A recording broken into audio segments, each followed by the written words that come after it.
Hi, and welcome to a compilation of the various live stream segments that I worked on this chess app. I hope that you find this useful and can excuse the low quality of sound and video. Unfortunately, we had a few problems during the recording process, but I didn't want to lose any of this content. We ended up reaching this app that you see in front of you, where we have tap to move with an opponent playing against you. We also introduced drag and drop the piece to move, such as this, and various pieces of code to detect endgame scenarios and generally make it a playable application against a CPU opponent. I hope that you enjoy these streams. It's split into 3 segments based on the original 3 one-hour live streams over Twitch. You can see the dividers throughout, but I wanted to combine it into one video so it could be useful for people wanting to learn some of these techniques or just to see how a Fyne app comes together. Thanks for joining me and enjoy the video. Today I wanted to start a new project, do something a little bit different, and it occurred to me that there's some great SVG scalable graphics assets for chess games, and I thought, well, it might be quite fun to try building a game, a UI graphical representation of a chess game, and see how far we can get with that project in 2 or 3 live episodes like this. So we're going to be starting from nothing and working our way through the project. I've created a new empty workspace here, and we're just going to jump right in. I've going to be using Visual Studio Code as before. Like I said, I'm not an expert in this, but hopefully not knowing all of the shortcuts might just help it be a little bit easier to follow along. So we'll take the folder and drag it into the project. That didn't work. Let's try this way. Just so we're opening the workspace. There we go. And as would be the usual thing, we will start with a main.go file. Package main. Okay, not anything new here just yet, but why don't we get running? And first of all, I will just display a grid on screen for our chess board. Let's start nice and easy. So as usual, we'll want a main function, and inside that we're going to launch our Fyne application. So we do app.new as before, and that will load the driver and other context that we need to run an application, and we'll create a new window from the application.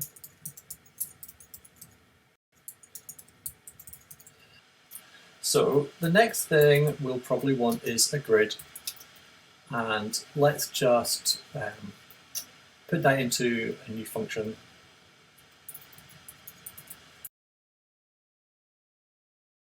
To show our window and run the application. Let's just add this create grid function. It's not going to be particularly smart just now, but it will return a container so that we can access the elements within it earlier. Okay, so let's create the grid. Now, for anybody who's not familiar with a chess grid, it's going to be 8 cells down, 8 cells across, and we have white and black cells. I'll probably make them light and dark grey just for contrast with the pieces that will sit on top of them. And we start with white or light colour at the top left, and they alternate. Okay, so let us first create this new grid. So that is a new container, and Actually, let's use one of the grid helpers. So a new grid with columns, and we're going to have 8 columns. You could also specify 8 rows. There's going to be 64 elements, so whether it's grids or rows, it doesn't. They're columns or rows, it's going to work out as a nice square. So that's our grid. Now we can add the elements into it, and it's automatically going to arrange it appropriately. So let's just start off with outer. So if we're going to reference the x and y, then we'll go across and then up and down. So y is the outer loop. So y 0 until y is less than. Sorry, while y is less than 8, increment the y, and then the same for x. We'll create a new x variable for the horizontal. X is also less than 8. So we've now got our 64, we're indexing the x and y, and then we can set up our cell. The cell will be a combination. It's going to have a background, so we can set the color, and it's going to have a foreground, which is the image, where we'll render a piece. So firstly, let us set up a background rectangle.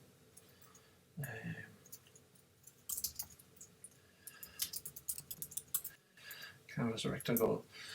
We will set the, let's just use new rectangle, and the background color, let's default it to a dark grey color. We can use color.gray because we're not interested in the different channels. And let's make it pretty dark. So C0. I'm not good at what am I trying to say. 30. So that's the default color. But we want to alternate them. So if we are on an equal, if we're on one of the squares where the x and the y are both even or both odd, we'll want it a different color. So, do you know what I mean? So if x is 1 but y 0, it should be the same color as if y is 0 and x is 1. Did I say that the right way around? If x and y are both the same number, or both even or both odd, then there'll be one color, otherwise there'll be another. So the shorthand for that is quite helpful. It's just if x mod 2 is equal to y mod 2. Nice and simple. Then we can just change the background color. So set the fill color there to be grey, but we'll make it a light one, so something like these. Actually, let's just call it E0. So that's setting up the background color for 64 different cells. We want to add them to the grid. So let's just add this grid, the background to it first, so we'll add images later. So grid.add, so bg, and then return the grid from our create grid method. So we should have 64 squares alternating in color, and it should be just showing the window full of that. And just before we show, because there's no content, it's going to shrink down, so let's make it bigger than the smallest possible. I'm not going to set a minimum size because we can flex towards the screen size, but let's just request a larger size with the resize method. And picking an arbitrary number, 480. These are device independent pixels. How it looks on your screen will vary, and it is just a hint. Oh, quick save there, and it changed our formatting slightly. Let's open a terminal and go run. With any luck, we should get the grid appear on screen, and there we go. Oh, that's a good start. Now you'll see that the darker grey looks bigger and overlapping, and that's because our grid has got padding in between each of the elements, and so we're seeing that kind of merge together. Now we can go back and fix that or adjust it however we want, but right now I'm going to move on. We can come back to that later. So we have our grid, and we've got white at the top left. Excellent, good start. What we're going to need now is to put some pieces on. So I happen to have already downloaded some pieces. These are SVG files from downloaded from Wikipedia. There's a Creative Commons share-alike license, but also they're available under the BSD license. I will put the appropriate attribution alongside the project, but for now let's just utilize them. If you want to find more, these are the pieces by C. Burnett on Wikipedia. They're pretty standard. I think they're used just about everywhere, but they look pretty nice. So I downloaded the 12 SVG files, 6 for each side, rendered in black and white. And we want to include these in our application. Now, we don't want to have to copy the files, bundle them into an installer to ship to our user. Really, we just want to include them. If anybody's been listening to what's happening with the latest version of Go 1.16, you'll know that there's a Go embed directive which will allow you to do just that. But the Fyne toolkit supports all the way down to Go 1.12, and so we provided a different way to do that, which is inside the Fyne tool itself. So to embed all of these, actually it's quite straightforward. I'm going to create a new file called pieces.go, just a Go file like the rest, package main, and inside here we're going to make an appropriate API for managing the pieces, but first we just want to have them embedded in our application. So first of all, I want to use them in this project. So going back to our directory, which has 2 files in, let's move the pieces folder in here.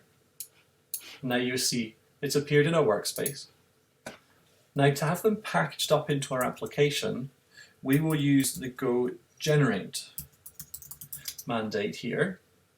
And I'm going to just use a Fyne helper tool called Fyne, which you might have used before. We use this for packaging and distribution as well, but bundling is one of the things it can do. So we'll call Fyne bundle the pieces directory. So we just give it the name of a directory to bundle, and we'll give it an output file, which is, let's just call bundled.go. So if we save that, we should be able to just run Go generate. We could also have run that command manually. It would be the same thing, but it's a lot more helpful for other developers if you include the information about how it's bundled so that they can just run Go generate. That's better. So now we have our SVG files, and that's just embedded as text. That might not seem particularly exciting, but if these were binary files, it would work just the same. Anyhow, so we've now got them in our project, which is pretty great. And so next of all, we would probably want a way to access those resources. And so I'm going to make a method for doing just that. You'll have noticed perhaps that they are packaged, they're private variables by default. And that's just great. We could access them directly because it's in the same package, but I'm going to write a utility and then we could perhaps move them to a data package if we wanted to. So I'm going to call it resource for piece. And I'm going to return a Fyne resource. Now, we'll learn more about that as we go through, but basically the resource is something that's a bundled asset. It could be a font or an image or other data. In this case, we're just going to be returning the SVG bytes, but as a resource, we can just drop them straight into images, which we'll see. Now, right now, I don't have any logic for which piece to return. So we could just return resource, take one complete, actually just take the top of the list, black vicious tip SVG. So now we have loaded a resource. Before we get into too much detail about the chess game, why don't we just see if we can display that? So here where we've created our grid and we've added our background, what I instead want to do is to return an image over the cell background. Now to return two items, one laid over the other, we can use a container once again. This time we'll use one using the max layout, which just ensures that everything inside the cell is at the biggest size it can be. .new max, and we pass the BG first and then this image so that it draws over the top, because the order you specify in a container is the draw order. And now we want a new image. So canvas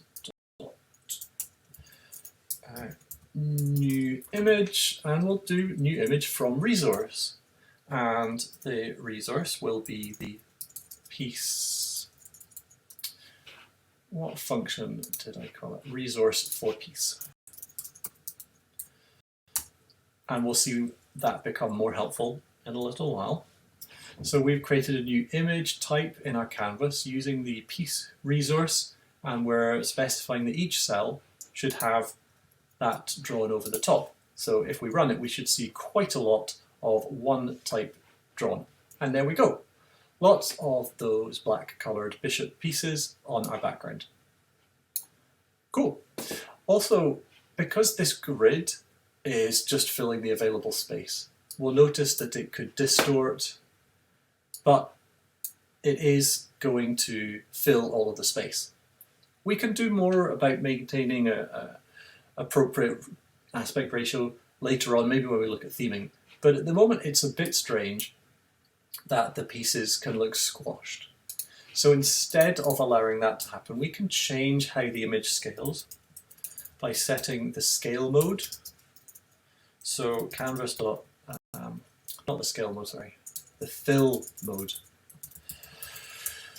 So we can set that to image fill contain, and that's going to make sure that the image maintains its aspect ratio whilst being inside the available space.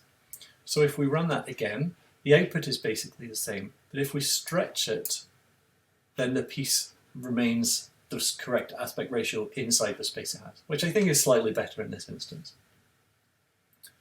Okay, so that is our grid set up. We've drawn the cells, we've drawn some images. But really what we need now is to draw the chess setup itself. Now for this project, I don't actually want to spend too long on how chess works, the ins and outs of the moves that could be made.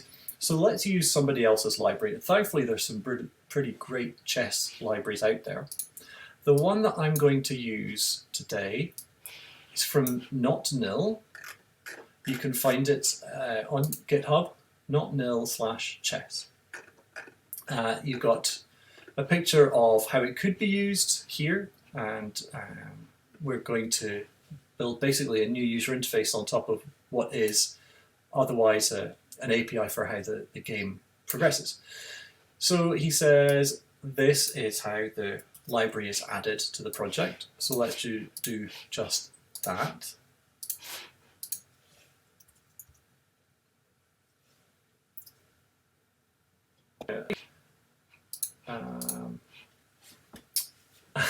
And I just realized we're not actually running in modules mode, so there's no change to see in the go.mod, but it has downloaded the code and installed it. So we can add the import here, and it will use the chess namespace. So before we create our grid, let's perhaps create a new game.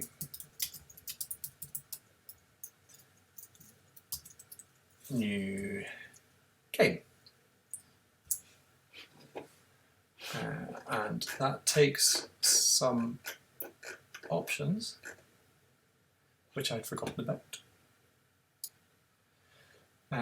But they're optional, so we'll leave them out for now. Okay. So now in our create grid, we can represent the game state. Now we don't really need to know how the game is progressing. We do need to know what the current state of the board is. So we'll return the board, which is passed through accessing the position, which is kind of the current state of that game. So our create grid will take the game as a parameter. Chess.game. If we save, that should get rid of the warning. Oh, sorry, this should be board. There we go. Okay. Let's just call that B and not have the wrong variable name. So next, we're going to want to draw the correct symbol for each of these. So instead of just randomly getting a piece, we're going to want to figure out which piece to draw for which square. Okay. Now, how are we going to go about that? So the board has the various pieces set up in it.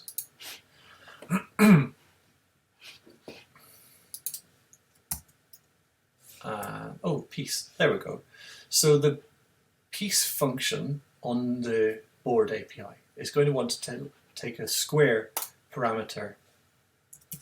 So we need to figure out which square we're referring to in our loop. So the square, let's just have a look at their, can we look at their API? The square to the piece function is just an int. Okay, so it's the 64 different values that reference the pieces. Now these are working in this library from the bottom left, 0 a long way, and then up by 8, and it's 0 through 7, up by 8, 0 through 7, and 64 would be at the top right. This is the first little challenge because the grid, like everything in Fyne, is 0 indexed at the top left.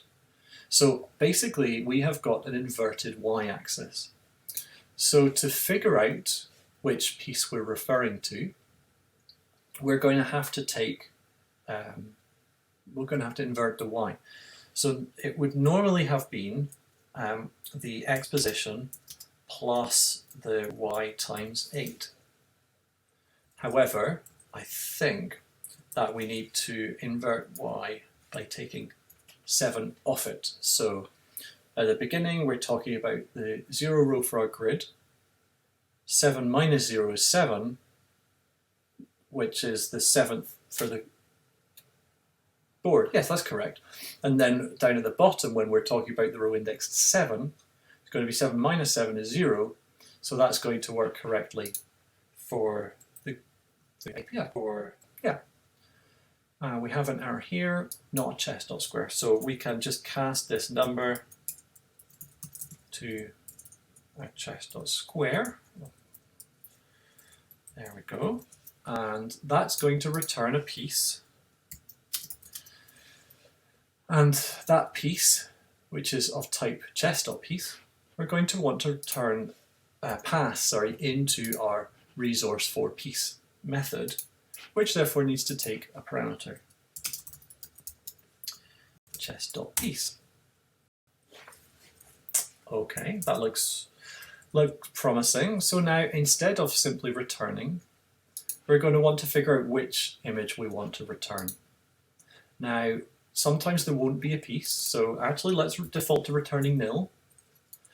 And instead, let's switch what piece option they're looking for.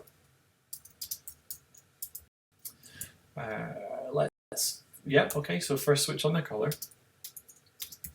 So we have case chess.black going in alphabetical order, and then case chess.white. I think this double notation is not actually right. Oh, I see what's happened. Sorry, I've got my formatting wrong here, haven't I? Yeah, so that's the case there. And now we know what colour the piece should be. We need to know which piece. So we'll switch the type. So in this set of cases, we want to figure out which. Chess.pawn, lowest ranking one. In the case of that, we'll return, and it is a black pawn. Okay, so we're going to copy this again a few times. I'm sure there's more efficient ways to do this, but just for putting the code out there right now, we have 6 pieces, so we'll need that another 5 times. 1, 2, 3, 4, 5. And going from left to right, we have the rook and the knight, and then the bishop, and then is it the queen, and then the king, I think. So we'll just put the appropriate names in here, and if I have downloaded the images and we've embedded them correctly, this should all just work. Hopefully. Bishop, queen, and king. And then we'll just, again, not the best way, but as they say, a little copying is better than a little dependency. So in this case, we'll get away with it. We're in the second code block, so the types are the same, but the color has changed. So let's just switch that out here and here, all the way down. And I have an error. My bishop SVG is missing. How did that happen? Inside pieces. I can't spell bishop when I downloaded, that's why. So let's just fix the naming there, and we will regenerate there, and the error goes away. Excellent. So now we are returning from this single function the different piece that's appropriate for that current position on the board. We have calculated which square on the board this XY combination refers to, and we are going to set the resource. Let's see how that looks. Fingers crossed. That's pretty convincing. In fact, you know, I think that has come out correctly. So we have the white or light grey at the top left. We have the white player towards the user, which is just the way that it's traditionally set out, facing the black coloured pieces. They are laid out with the pawns in front and the pieces behind, and the queen sits on her own colour. Well, there you go. We have actually rendered our first chessboard. Congratulations. I don't want to get into user interaction right away, because I think that would probably take us a little bit too long. But we could play a random move. We could have the computer tell us what move to play, and just make that change on screen. Yeah, let's do that. So first of all, well, let's use the Chess API a little bit to figure out what moves we could apply. So before the show and run, which is the last thing we put in our main method because it's going to take control, let's just start a new Go routine. This is just temporary, but it will work for now. Now, I happen to know, again, that there is a small, well, not small, very helpful API inside this game function, Chess API, which is going to tell us the available moves for a current position of the game. So, we could get that by getting the valid moves from the game. And then we can randomize one of those available moves to activate. So let's do that. So let's just use the a randomizer inside that moves slice. Is a slice of valid moves. Int n, and that's bounded by the length of the moves that we've determined to be valid. Oh, there we go. Yep. So that's going to pick a random valid move, but it's not really random because this hasn't been seeded. So actually, we're going to want to seed that. Now, this isn't strictly random either, but just to give you the illusion of randomness so that each time we run it, we'll seed it with the current time, and we do that by grabbing the Unix timestamp. I think that is how that's done. Now, I would not recommend that random call for any instances where randomness truly mattered, but for us it's just to look a little different each time it runs. And really we want to put that in a for loop so the game plays out in front of our eyes. So again, we'll use the game API to ask whether or not it's completed. We know that it hasn't completed if there is no outcome of the current game yet. So whilst there is no outcome, we can keep asking for the next available moves. And then we will, oh, that's a bit wordy. Let's just make that move. Trying to keep these a little bit more different. So we'll need to make our move method.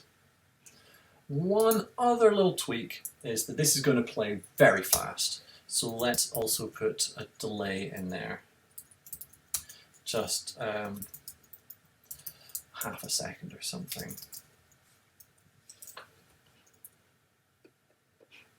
So now what we need to do is implement the move. Okay. The game would exit here. I don't think we need to worry about the exit state just now. So our move function, and when we're building this out into a bigger application, we'll probably have a type that combines state, and these functions would become methods on that type. But for now, we're just fleshing something out, so let's just run with it. And this move will take a chess.net move. I don't think it needs to return anything. What we're going to want to do is to change the grid to reflect the new position. So maybe a little bit down the road we will perhaps even animate this move, but for now all we need to do is refresh the grid because the move has we've picked the move. Oh, we need to actually make the move. So let's also pass the game into our move method. Oh. So this is where you can start to see passing the state around is creating parameter lists that are a bit longer than we would like. Plenty of opportunity to optimize it later. So we're going to want to make that move, and then we're going to want to refresh the grid. And of course, that means we're going to have to pass in the grid as well. Now, we could use global variables, but that's a little bit less good in my mind. Instead, we can see explicitly what is being required by each part of this code. So it's much easier to refactor it later on. So we're going to want, let's look at what these errors are. That should be a pointer to move, apologies. And refresh grid we haven't created. So we're going to want to make a function like createGrid, but this time we're just going to be refreshing it. So we take the container as a parameter, and we don't need to output anything again. Now this time we could mimic the XY as before, but also we can just iterate through the objects in the grid because we know that there are 64 of them.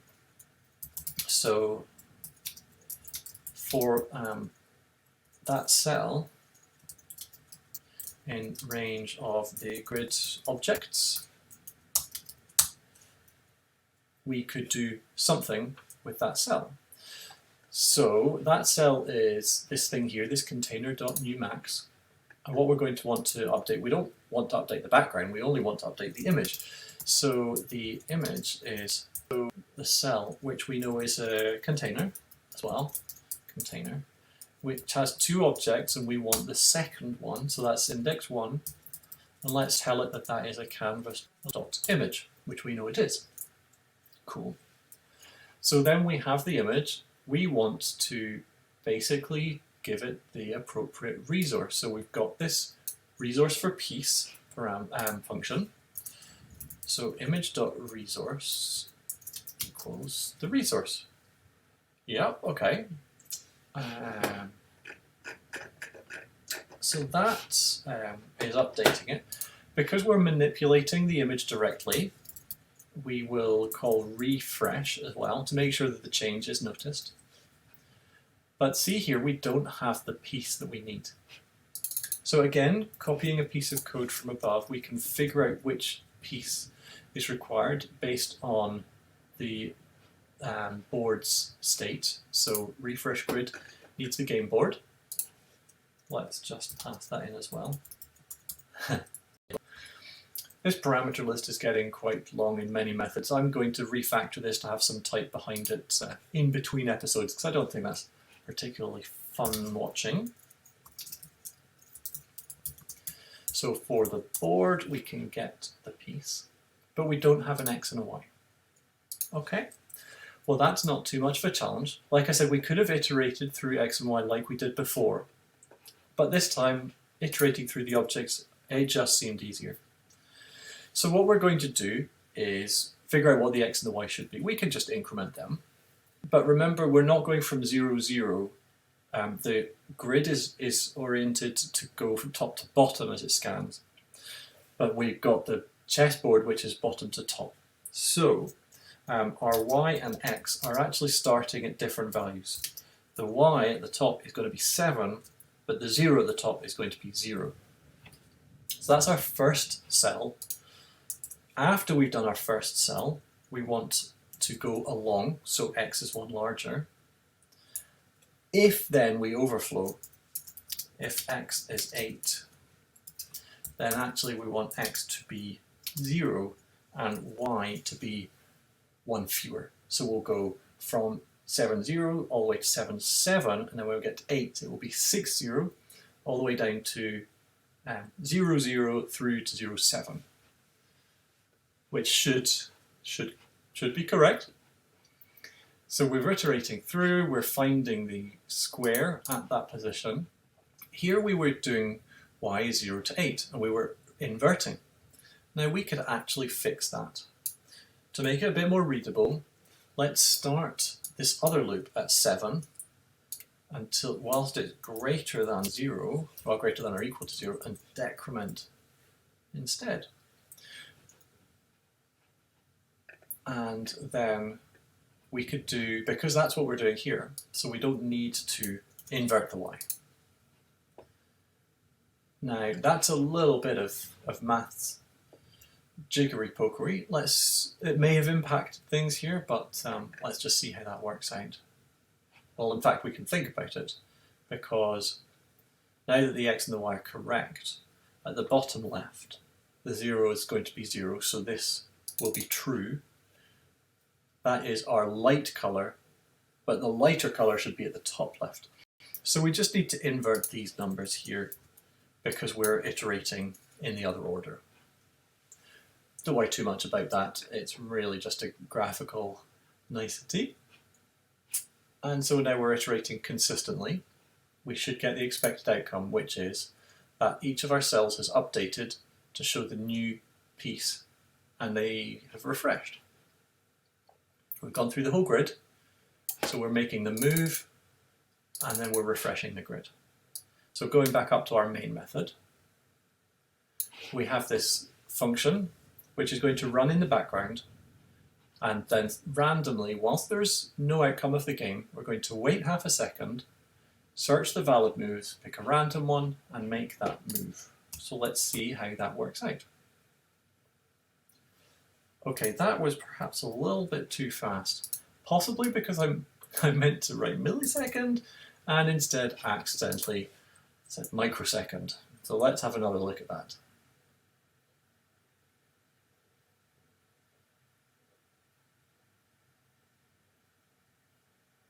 Okay, that's a plausible, chaotic but valid chess game playing out. We corrected our maths for the light colour to still be at the top left, and the queens are in the right place, and this game is playing out. Cool. Yeah, okay, nice one. It would be very nice if we could animate that draw. Okay, so we're getting into slightly more complicated territory here, but let's just see what we can do. So to animate something, the pieces are on the grid. They're statically arranged. If we're going to animate, we need to transition between those two. So we're going to have to lift the piece off the board. So we'll turn off the piece which is in the grid to give us a floating element which we can move around and then drop it into the position. Okay, so how are we going to do that? Well, we need one more element that can be reused that is positioned above the grid. So much like we did before, we're going to need to position two things one over the other in our content this time with a max container. Now, our second parameter here is going to be the item that floats. If we used a standard, just dropped it in here as a second parameter, it would fill the screen and be controlled by the container. Instead, we are going to say new without layout, and that means that we can control the size and position, and we'll create this little piece called float. To do that, that is container.new image, canvas, new image from resource, and there's no resource to display this time, so we'll just pass it nil. Let's actually hide it as well, because it doesn't need to be visible at the beginning of the game. So we have this little floating element inside a container. When we move, we're going to need just this one more element. It would be possible to create new ones all the time, probably not too efficient. We'd have to insert it into the object hierarchy. Easier just to place it in that floating position, and then we can reuse it. So inside move here, we'll take that additional canvas.image. Just realizing that one of my variables has a single letter and the rest of them are all named. I guess maybe some of these parameters weren't as obvious as I thought. It will come out once I do the refactoring, tidying things up a little bit. So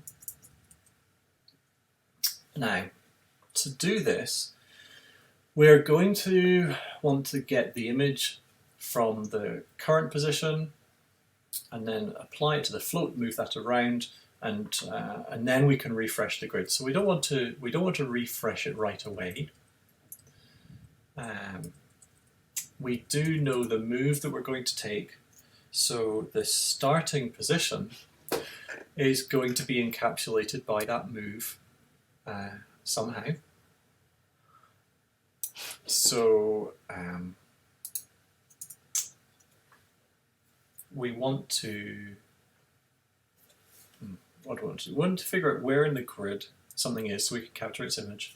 So we really want square to offset.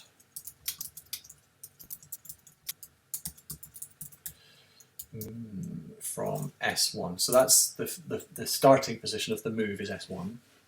We want to figure out what the offset is. So let's just quickly code square to offset.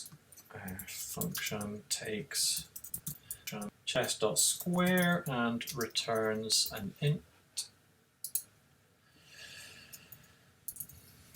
So this is where we have to do kind of like the inverse logic of what we were doing before. So we figure out the x and the y from that square and then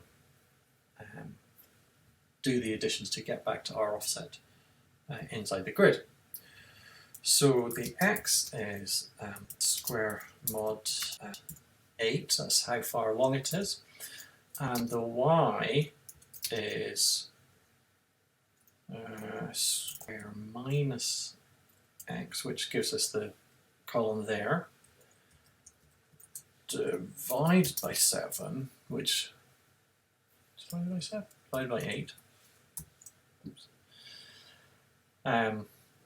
So that gives us 0, 1, 2, 3, and then we want to invert it because we're using the other order, so it's 7 minus. This, I would normally say, is a great place for some unit tests. Maybe tomorrow. So what we want to return is our system offset, which is x plus y times 7. I think. It's not going to be times 7, it's going to be times 8. I was sure we typed that math earlier. Oh, there it is, y times 8. So I will correct that. And all of these things are whatever square is, so let's just return an int offset. Okay, so we have the offset there. So we can get the cell then for our container, which is grid.objects at the offset, which is again is a container.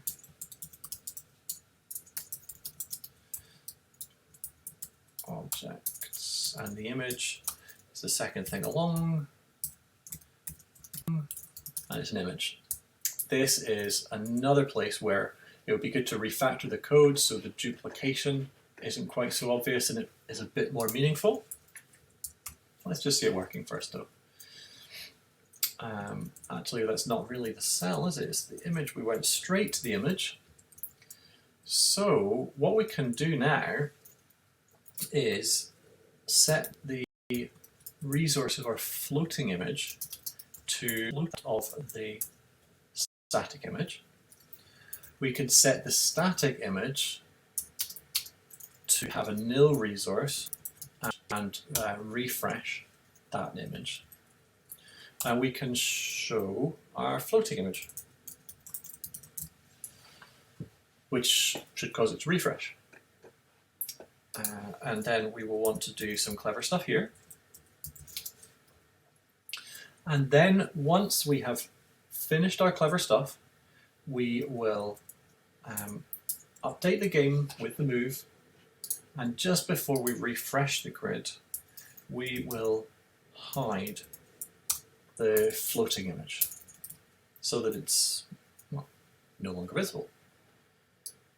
Now, what do we do here is the question. Well, first of all, we're going to want to position it where the current square is. Then we're going to want to move it to the position of the second one. When we apply the resource to this floating image, what we should also do, move it to the position of the image, just for cert, just to make sure we're updated to the latest, is resize it as well to the image size. That's setting up our floating image to be exactly on top of where the other image was. The thing that we need to do now is to do the same for the second position, where it's going to finish. All of these positions, by the way, are relative, and this works because of the way that we have set it up. In our main method here, we have set up a new container without layout to contain our floating image and put it in the same container as our grid.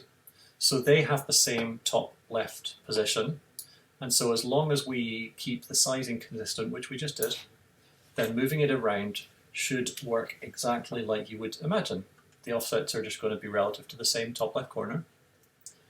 So now let us grab the second position, unimaginatively named here,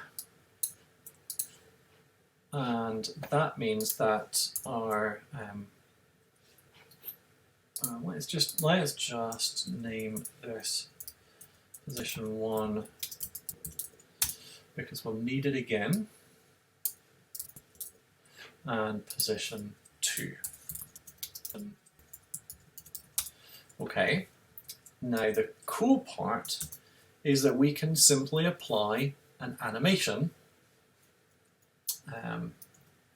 Make a new animation, we'll call it just a new position animation.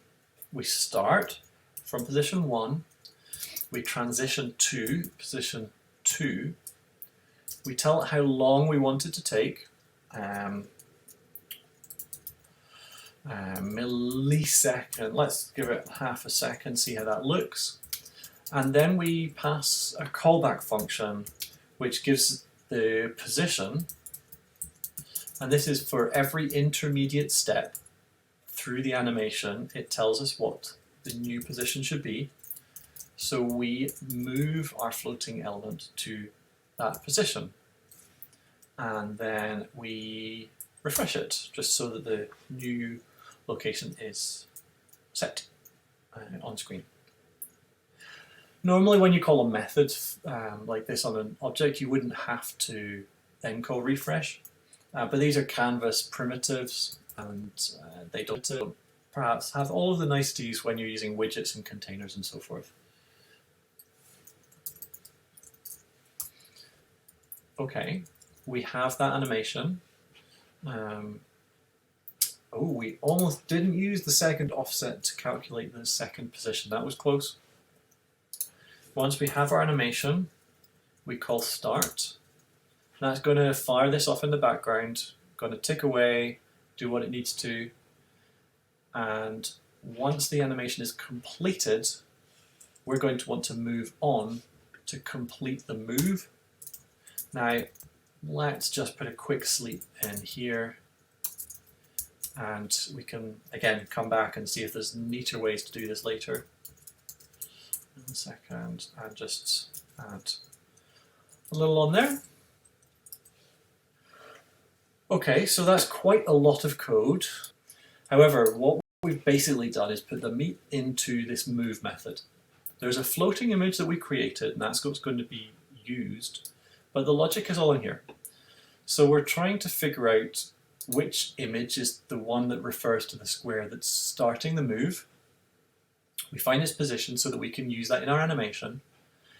We copy the properties of that image into our floating image, and we set the resource of the one that we're going to be moving from to nil so that its image goes away, and we refresh that. We then show our floating image so that it appears on top of the one that we've just removed. In fact, if we just put it above, then it's no possible frame where their image is missed. If for any reason there was a frame between the refresh and the show, now it's one appears on top of the other and they're identical, so you shouldn't notice. And then we calculate the position for the resulting square, and we capture that as +2. We set up a position animation starting at the first location, moving to the second, taking half a second. And for each of those intermediate positions, we're moving our floating image, making it refresh, and with that animation defined, we start it. And then here we're just going to sleep until that animation is completed. Yeah, that's fine.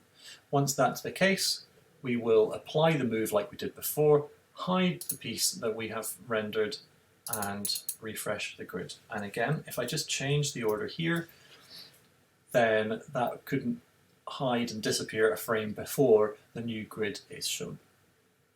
Now that's a lot of code, but with any luck we might have what we were looking for. So we'll run this version of the code and see what happens. Wow, that really didn't work. Okay, so the offset calculation is not good. On line 80 we have a bad offset, so square to offset is not correct. I thought that might be the case, if I'm honest. So our square is 0 to 64. The x position of that is mod 8. Yeah. So square minus the mod 8 is the left hand of the row.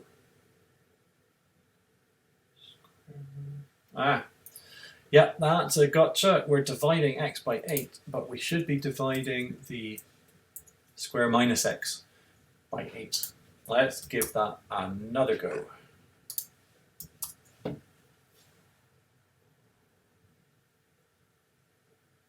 Okay, sort of. What's going on here? What's happened here is that we have asked for the position of an image that is inside a container. So its position is 0, 0, because, like I mentioned earlier, and didn't think, this offset is relative to the wrong thing. Thanks for your question. Float, is that not a reserved word in Go? It's actually not. Int is, and int 8, int 16, int 32, int 64. Float is not. There's only float 32 and float 64. However, it is a pretty bad name. You're quite right. Let's just rename that. Rename symbol. I'll just call it over. I can't think of a better word right now, but that will remove the ambiguity. And in here, let's do the same rename. Oh, rename symbol over. Okay. Anyway, to fix this error, what we're going to need to do is get the cell, the container, at the offset, because that is what the offset does have the right position. So to do that, we will just cut off the first little part. Well, maybe take container as well. So the cell is a container, and the container has in it the background rectangle and then the image overlay. So what we want here is the position of the cell, not the position of the image. And so here too, we want cell 2, and in fact, you know, let's not do that. Let's just reuse these variables. There's no reason not to. So we'll get the container at the offset. We'll then access the image at that for... actually, I don't think we need that. We just need the cell position. We don't need the image the second time around. We're not resetting it or anything. So we're just changing that code to set up position 1 and position 2 to use the cell position, because the cell is the child of the container which is laid out in a grid. So this time it actually should do what we're expecting, and as a bonus we even get the animation. So now that the positions are calculated correctly, we're seeing these elements slides, and these moves completely random from this excellent library that we're using by not null. It is taking a move, a random move from what's valid, it's applying it. So we're taking the icon at its current position, lifting it effectively into that floating overlay position, and then sliding it through an animation, dropping it in the new position, and then we're letting the game take over. So it will then, as you see, if a piece is taken, it will assert the new position, the old piece that's taken goes away, and the animation has completed. If anybody missed it before, you can find the code by going to my GitHub profile. The chess game is called Chess, So you can go to andy.xyz/chess in the GitHub URL. I added some documentation about how to get up and running into the README for anybody who didn't watch the previous video or just wants a quick start, and also a screenshot of where we got to. Now this is slightly different to where we ended the last video. I changed the background color so that the grid came through in a light grey silver sort of a color. I was thinking maybe the inlay would work nicely and feel like a kind of metal robust finish, but I've decided that really the squares need to be tight together, and so I thought I would start today with a work on the layout and the visuals, and then we can move on to the interaction after that. Let's see how the application runs when we just pick up from where we left off. So let me just open Visual Studio Code as usual and drop in our folder. This is the chess repository checked out from GitHub there. And from there I can just go run with a full stop to run the whole directory. And this is where our application was running last time, with the slight change in theme. You can see that we got all the pieces laid out and added a move animation at the end. Obviously where we want to get to is to be playing at least one side and perhaps a computer on the other. And we'll get there in another few episodes. But just now I wanted to look at the layout. It's not going to scale particularly well onto a smaller mobile device. And we can see that by saying go run and using the tag mobile, so passing tags mobile, and then run the same package. And this is running the Fyne emulating mobile, mostly through screen size, but also through some API availability. So this is a good way to check how your apps are going to look when they go to a mobile device. Of course, it's definitely not a replacement for testing on your iPhone or your Android phone, but it can be helpful. This is actually quite a large phone. It's probably similar to one of the larger Notes or an iPhone 12 Max Pro, so we could scale it down. And that's probably about the smaller size of a phone, and as you can see, we're losing a lot of space to that padding, and the images are all just a little small. So I thought it would be good to get rid of the padding. But also I wanted to set it up so that our grid was always square. Each cell was always square. That's called aspect ratio. There's not really a layout that defines a grid and maintains an aspect ratio, so we're going to write one from scratch, but it's really quite simple, and that's where we're going to start today. This project opened at the main file. It has our entry point here, the main function, which just loads the app, loads the window, and sets up a canvas with the background, which is the grey colour I mentioned I'd tweaked since last time. And the over is an image that we're using for the animation. It glides over the layout. That's something that we can revisit if we're doing a custom layout, because we're going to replace this standard grid in the create grid function. We can go there by command tapping. And this is a new grid with columns, so it's laying out 64 items in 8 columns, 8 items each. Which means the floating element can't be placed into that layout, but we could probably revisit that. But for now, I want to simplify the grid so that it's, well, not simplify, I suppose, clarify so that the aspect ratio is retained. And so for this, we're going to replace the container call with a new one that simply is container.new, and we need to pass it a new layout. This layout type doesn't exist, so we will create this type. I just named it board layout. Let's create a new file to put that in. So layout.go. So in this new layout file, we will start coding some more Go. It's package main as per before, which is just a simple struct for now.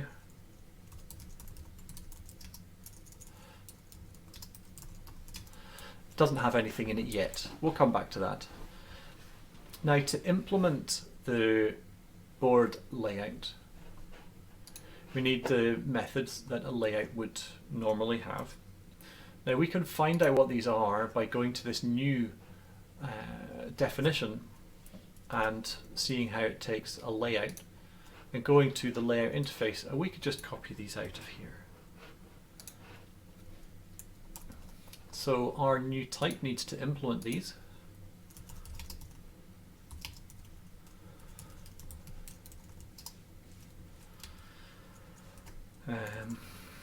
Like that, and let's just copy that. So we've just attached the, we've just attached these new methods to the type that was defined. Now here we need to define what the minimum size for our layout is. Now a grid would normally cycle through all of the elements inside and calculate the largest and then multiply it by the size of the grid. But we know that they're all squares, we know that they're just containing icons, so we can make up a response. So we could think, well, maybe it is the number of cells times the standard icon size, perhaps, that Fyne defines. So we could return Fyne.new size, and actually it's square, so we'll pass the same thing twice. So let's calculate it once. Sorry about all of the typos. It happens when you switch keyboards midstream, I suppose. So the edge would be inline icon size times 8, for example. You could specify anything you want here. Really, this is not making a change to how big the application will be, it's just saying how small it could be. We could return 0, 0 if we wanted to, but that's probably less helpful. Let's just correctly namespace these parameters as well. That happens when you copy code out of the toolkit for the definition, I suppose. And that needs to be v2. Okay, so at least it's compiling now. And then the layout code is where we're going to add the logic. So previously a layout would figure out how many items are in it, divide the available size by that number, and then just start positioning elements.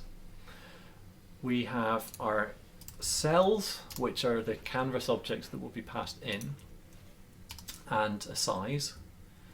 In our case, because we want to make sure it's always square inside, we need to figure out which dimension is smallest, and we'll use that as the size to be divided instead of the actual size.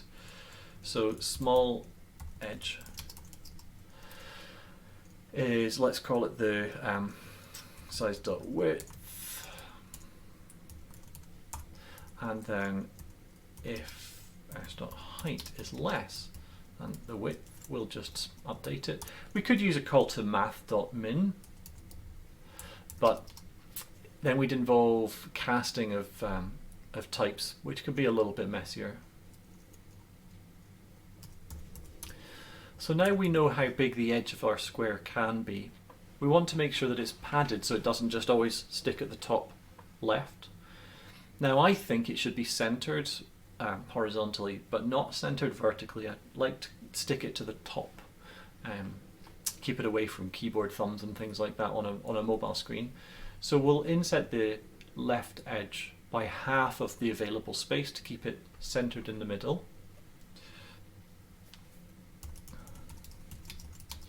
So that would be left inset being the width minus the size of the edge that we're going to do, and divided that by 2. Now if it was 0, 0 divided by 2 is just 0, so it's going to be fine. We can use that inset. And now we want to lay out the grid as we would have done before. So to do that, we have the cell edge is the size that we want to make every cell, and so that is the small edge over 8. And now we can iterate.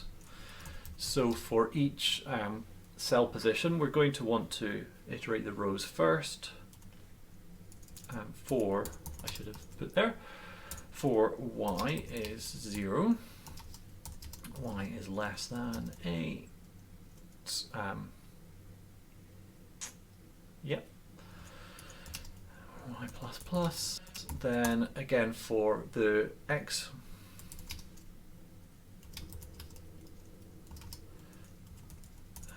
x less than 8, x plus plus. So now we're going to be working through the 64 positions on the grid. We're going to want to move the cell, which is the index of these canvas objects. So let's just make that another variable called I, and rather than calculating it, we'll just increment. So cells I is the cell that we're wanting to position. Firstly, we need to make sure it's the right size, because layout could be called after a resize. So that will be the a standard size, which we can also pre-calculate.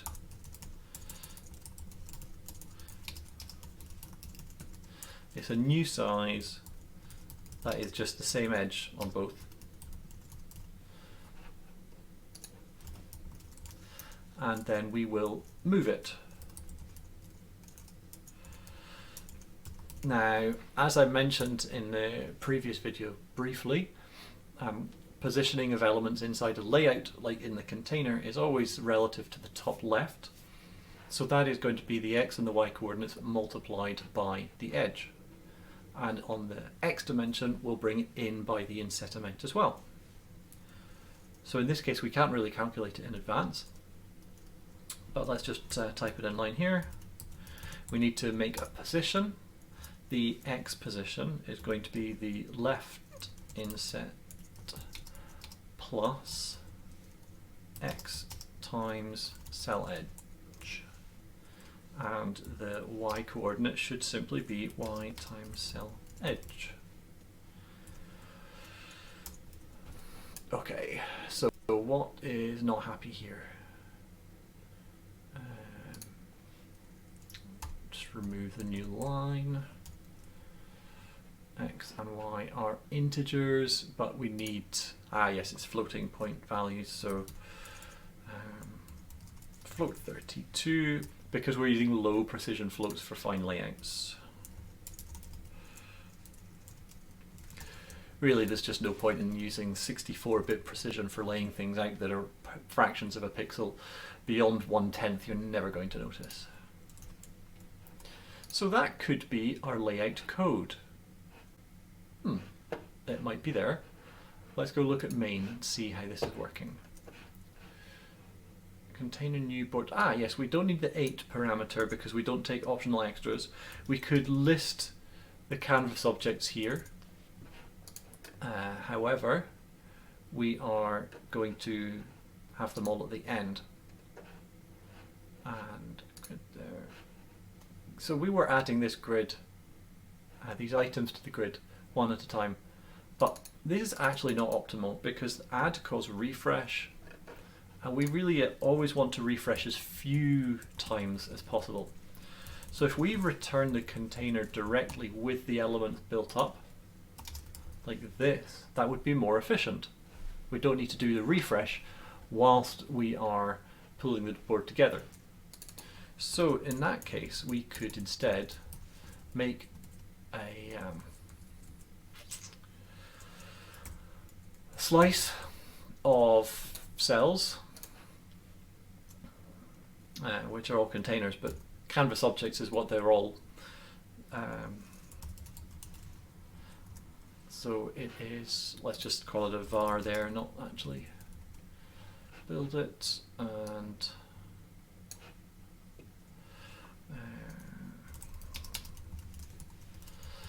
yeah, appending may not be the most efficient way to do this, but it is more efficient than we were doing before. And this is a slice, but we want to convert it to the variable arguments version, so we extract it like that.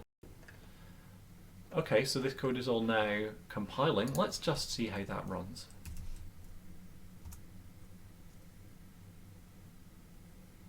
And there we go. So it doesn't look hugely different, which was the plan. We're still positioned all in the right place. The queen is on its own colour. But you'll notice the borders, that the padding between each of these cells has gone away, which is really what we were trying to accomplish. It just wasn't the best look. And we can see how that might scale down to the mobile device as well. Much quicker compile time because we've built it recently. And you can see this is rectangular and the lost space is down at the bottom instead of stretching the elements. Let's take that down to a small size, and the icons are taking up a lot more room on the same screen real estate. Now, as we're going along, I'm just wanting to commit these changes. And before I do that, it's a good idea to just double check that all of the code is in order and correctly indented, so it's run Go imports. I think Visual Studio is pretty good at keeping it up to date now. But just in case, so git add layout and main. Let's just check.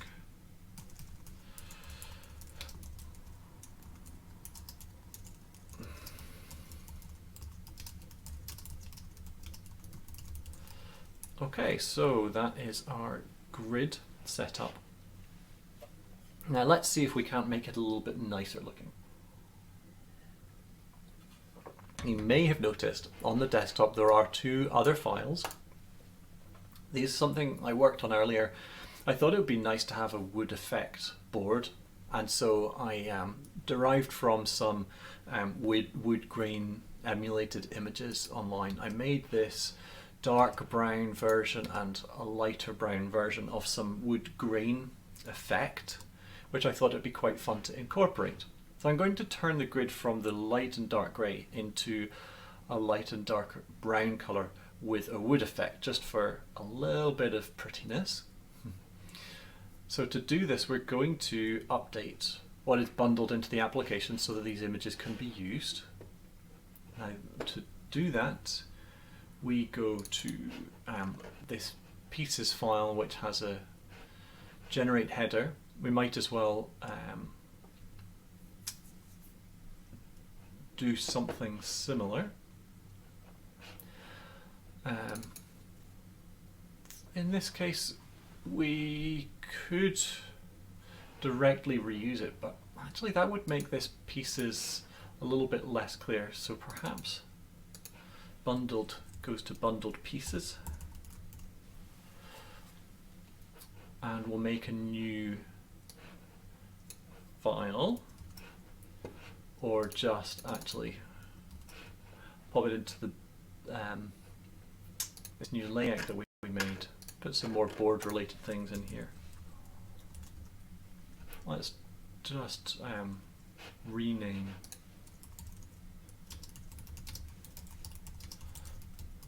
so that we can put more, move.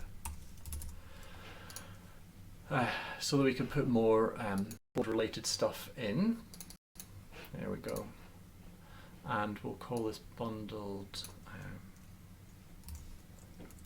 images, or board even, and make a new folder for those board elements. Here. This probably is going to want to reshuffle later, but just as we're thinking out loud, let's do it this way. So we'll move those two items into the board folder inside our project, or copy them if that's what the computer wants to do, and go back here. We'll add the board folder to our Go generate, and that's going to go ahead and bundle them. Yep. So to do the first version of the bundle, we could just go generate on the command line like we did last time, and that's going to move our bundled into bundled pieces, and then add the bundled board as well, which will have two elements, the overlay 1 and all the way down here the overlay 2. Not the most inspired names, but they are just bundled assets. And so we will go to the setup code for the cells. And now that we have a board file for this, let's just go and move the board management, the grid management code out of main. Probably worked better in here anyway.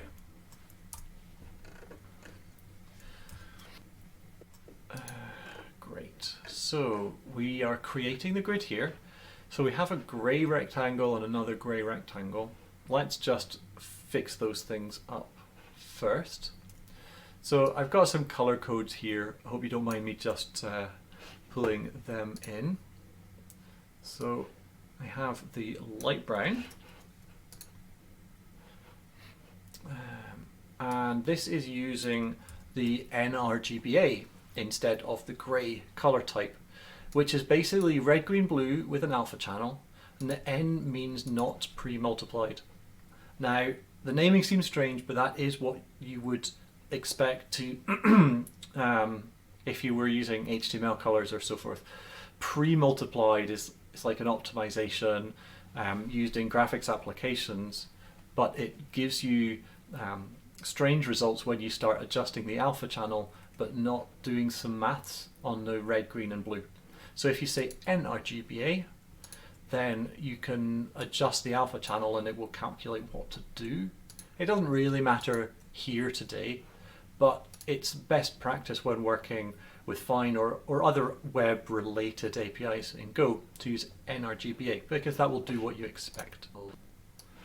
And then the dark brown color, bringing in here. So with those two changes, we should see the board move from the greys to the browns. But let's go ahead and add the effect as well. So we have the background rectangle. Let's just add the wood effect as well. So that would be a new image from resource, and the resource is why is this not completing? Oh, maybe because I can't spell. It was called overlay 1 PNG. Excellent. And then if we're using the darker brown, then let's just set it to use overlay 2 instead. So we could do that with resource equals overlay 2. Okay. And then this image needs to be added above the background of the cell. So to do that, we just pop it in here. So we should now have a brown colored rectangle with the wood grain overlay underneath the image, which is the piece. Now I happen to know, or remember rather, that we have indexed this container to access the image in some other code. So let's just make sure that we don't forget about that. Here we go. When we were moving images, we were just grabbing the image like that, but we need to move to the next ID so that we grab the correct image rather than the effect image. And there was another reference to it somewhere in this code, I think. So it would be one. Nope, not there. Maybe it is in the board code. Yes, here we go. So we move that to 2 as well. Now that should be everything in place. Oh no! Oh, I haven't removed the old file. So when we generated a new file, it duplicated everything. So remove the bundled.go and add the new one. And also the board. Let's try that again.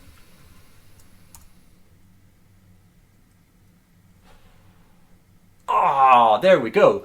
Nice wood grain. So we have our darker brown squares in place of black with a dark wood grain. The lighter ones in place of white with the slightly reddish light brown grain over the top. And the background color is still the same, but I'm not going to worry about that just now. We could just take it out, I suppose. The code that added the background, goodness, where did it go? I don't even know where it went. Oh yes, I do. In the board we made a background somewhere, or was it in main? I was expecting to see a theme, but it was just a background rectangle. So this thing here, we can remove that background. We don't need it. We've got our own coloring.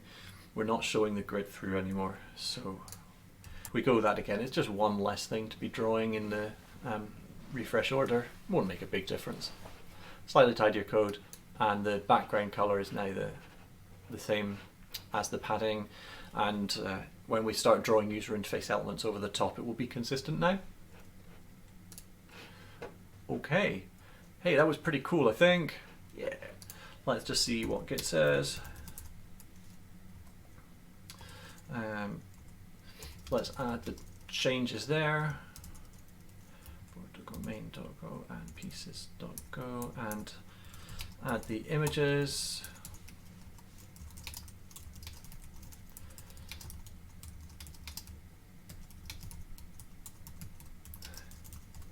Add wood grain effect. Nice. In fact, before we do that, this README has a little screenshot in there, which is this image here. Let's update that as well. So we could just run the application and use the screenshot function on the Mac. So that's Shift Command 4, press the space bar, and we just tap to capture. That's the image captured there. And move that image. So wait for it to save. Drag that in and image screenshot. And there we go, it's got an updated screenshot now, which looks a lot nicer. Excellent. Yeah.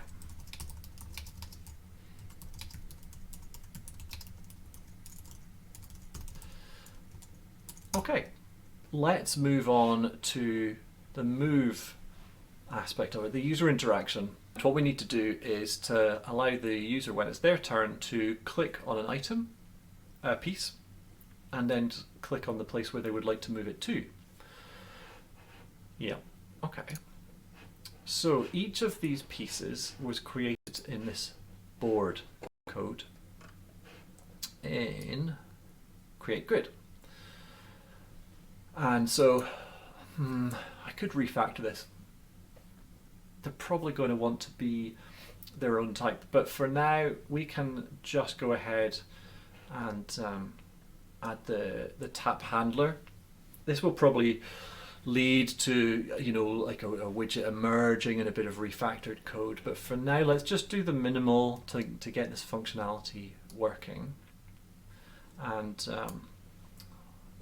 maybe we could unit test it as well. So how do we go about this? Well, we want to figure out when the user is tapping on one of our cells. That's probably the first thing to do. So one of these elements here is going to want to provide us that information, I guess. I hope. Yeah.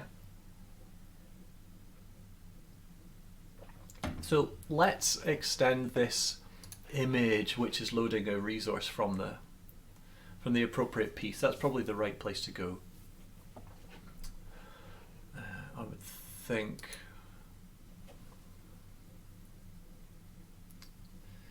Yeah.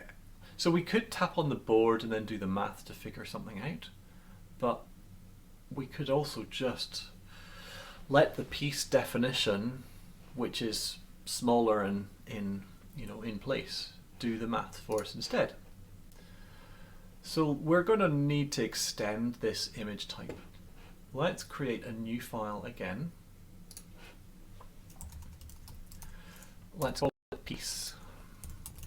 So this, I suppose, is the start for refactor, but basically we're just going to define a simple custom type that is an image with a tap handler. We can take it from there. So this, type is again just a simple struct. This time we're going to embed canvas.image.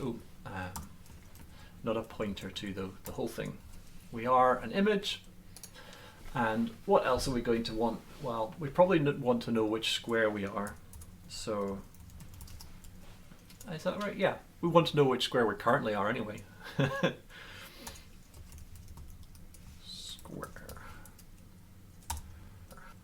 And that's using the square definition from the chess library, so we can interact a little bit more easily with that once we're up and running. Let's write a little constructor helper as well. And to do this, we can take some of the code out of this function here. So the piece code here is quite relevant as well.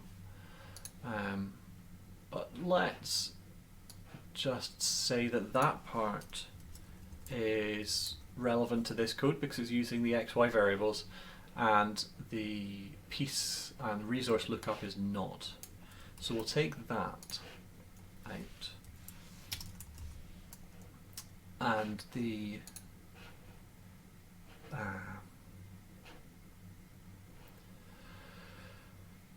B is from the chessboard.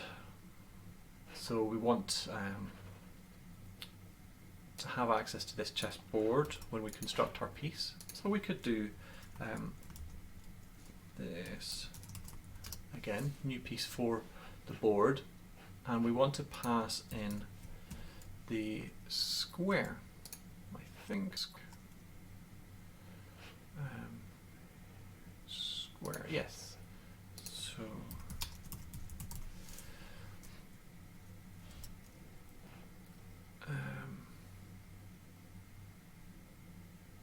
not fine. What's going on?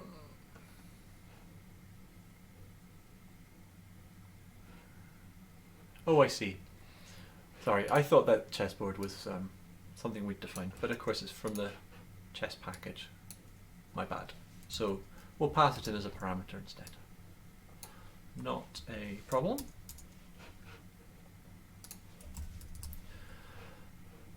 And so this image is constructing, but this time we're one of our types, this extended piece.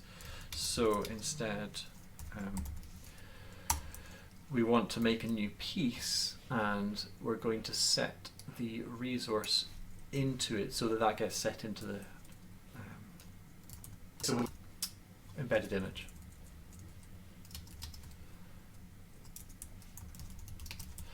And that should return piece.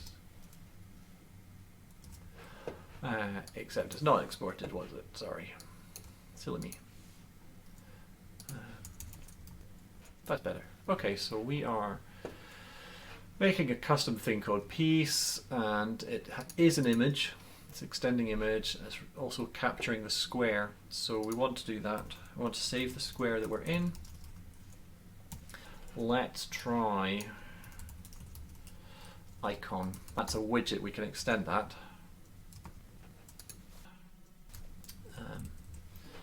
V2.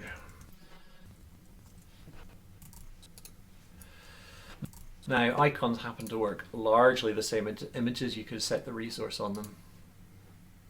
And if we just go ahead, that should set up our new type. So we go back to the board code. The square is calculated here, and the image, which we've set up in here,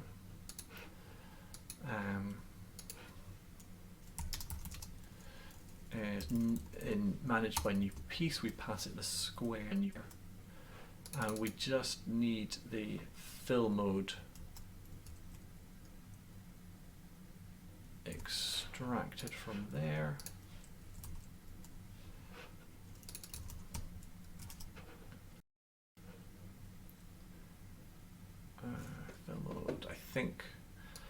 icon controls the fill mode because it's not really an image anymore.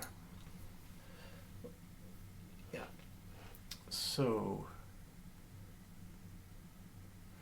we need to pass in the chessboard as well. And I named that P for piece. So that's just moving a bunch of code around to enable this next bit. So for our new type, piece, we want to have a tapped handler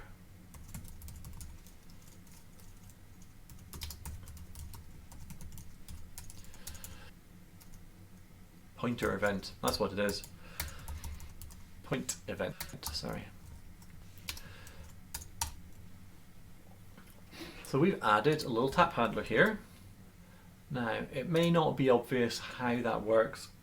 There's a bunch of standard events that we can hook into. The Fyne documentation. If we go to version 2.0 and we can see we want to get the tap handler, and that is tappable. So we need to implement tapped point event. For the list of all of the possible ones, the documentation is pretty poor in this area. If you go to Fyne in GitHub and just go to canvas object, this is where they're all defined. This could be much better exposed, but there you go. So we've got tappable, secondary tappable, that's like right click or tap to hold, double tapped, scrollable, draggable. So these are all the different events that you can hook into. So we can, for now, just log print line tapped square, and we know the square because we saved that earlier.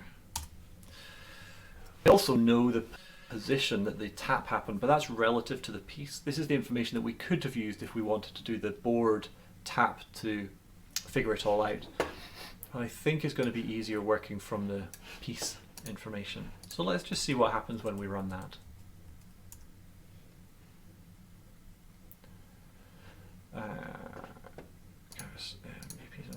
Oh, right, okay, yes, we changed types but left some code in. So that is now a piece. The same will be true of our board code. There. And now you could see how our custom types could start to encapsulate more behavior. Sort of the refactor that I was talking about. Anyhow, if we go ahead and tap something here, that's D2, this will be A1, all the way up to H8. And this is using the square definition inside the chess library, so you can see why it's more than just a number. That's pretty cool. And it's going to be able to tap on these different places. You don't see the images, they are still there, it's just they don't have a resource set, so that makes our life a little bit easier. So we can use that information to figure out what is a valid move. We want to prepare the move by choosing a piece, and then I guess we want to execute the move. So let's call that choose piece. The chessboard that we passed in, I mean, we're going to want to have our own logic. We have I see we've not really defined our own board type yet. I smell a long required refactoring, but for now let's not just worry too much about it and put some code into the piece handling. So what I was going to do is e.start move and then finish move if a piece was there. Calling out to the board functionality, but we'll keep the functionality in piece for now and just see that this is going to work, and then we can refactor it out. So I'm going to do a bad thing and then come back to it. I'm going to say move start. which is chess square, an optional chess square. So we're using the pointer definition here to allow us to have nil or a square, which will help us to figure out if something's happening. Actually, don't need to do that either, because chess square, I've remembered, has a fallback, no square. So we can use that as nothing has been selected, which saves the pointer function that I was just talking about. Now this global is a bad thing. State should be stored in an application type. This is, again, it's the refactor I'm going to come back to, move logic into a type that can handle these interactions, which will make testing a lot neater as well. But for now, like I said, we're just going to use it here. So if we're tapping something and there's already a move, then we're moving, otherwise we are setting up the move. So if the move start is chess.no square, then we set up the start of the move to be our square. Nice and easy. And then we'll just return from here. And now the rest of the code is executing or attempting to make the move. So we need to, I guess, figure out if that is a possible move. Now for this we can go and look at some board code we did last time, which ran, oh, not board code, main code, which ran the random moves. We're going to come back to this again to actually sort of play it out, but here we got valid moves and checked to see how they could play. So this time we'll use it to figuring out if the move that we want is valid. The game, where do we get the game from? Ah, yes.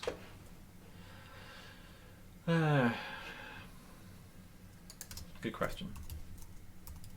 I don't think we can get it from the board. I think that we're going to need to store a reference to the game rather than the board. So where does that come from? Here, when we set up create grid, these pieces are going to need a game and not a board. Understandable. So it was just passing through anyway. Just game. And then the game, we can get the board from there.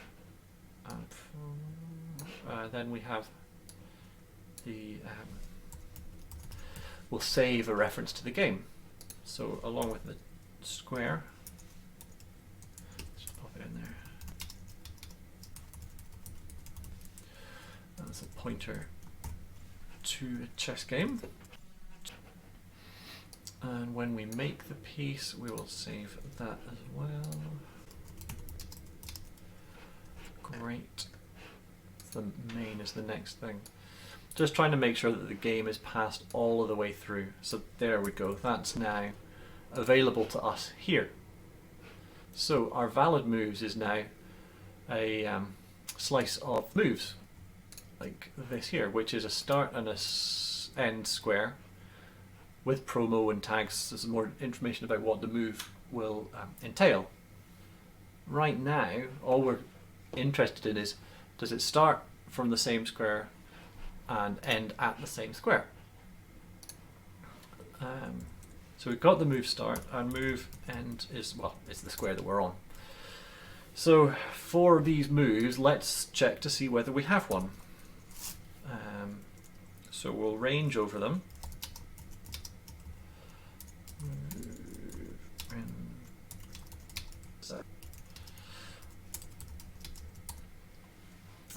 We have a list of all valid moves for our pieces. Let's check if one of them matches. So if move.s1 is equal to move start, and move.s2 is equal to the square of our piece, then we do in fact have a match. Excellent. So then we can move. Now, how did we execute the move before? Not that one. In our main file, we called the move function with the move, the game, the grid, and the overlay. I suspect that this is going to make it blindingly obvious we need a refactor. For one thing, there's now an overloading of this move method name, so we'll just have to call it m for now. So we'll call move, we'll pass m. The game is p.game. The grid and the overlay, they are just nowhere to be found. That was part of the board setup. It doesn't belong with this code. We could pass it all the way in. None of those are really particularly nice. They need to be stored somewhere else in a custom type. Right now, like I said, this global is bad. I'm going to do more bad, and then we can come back and tidy it up. So we have the over canvas image, and we're also going to want the grid container. So the grid is just a global variable now. The overlay is also a global variable now.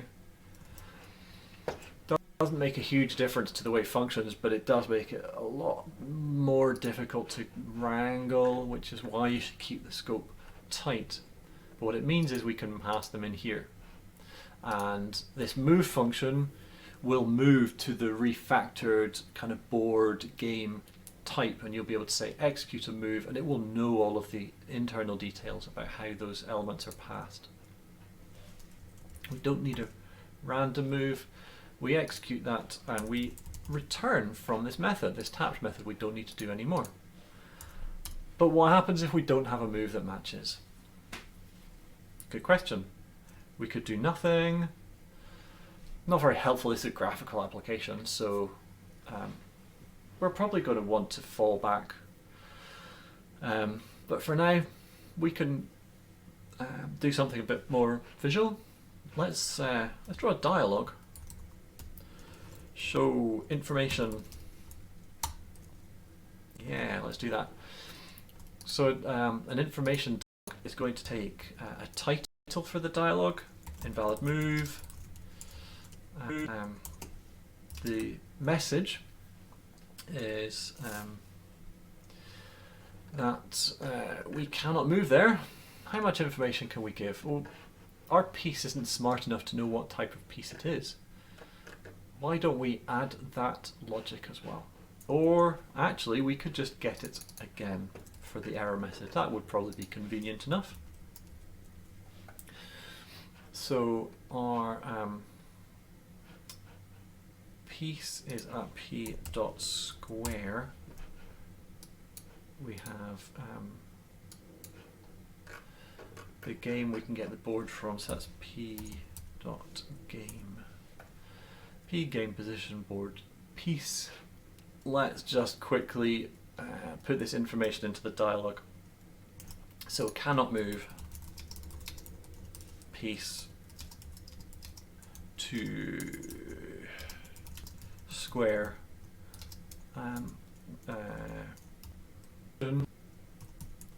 p.square that is plus. We'll just need to pass the window as well. This window is another thing I'm going to global. Don't shoot me, but right now I just want to wrap this code up. So we'll save the window to another global variable. And again, this will get tidied up in a refactor shortly. But for now, we just want to pass this window to the dialog. There's a really, really long message here. Cannot move piece.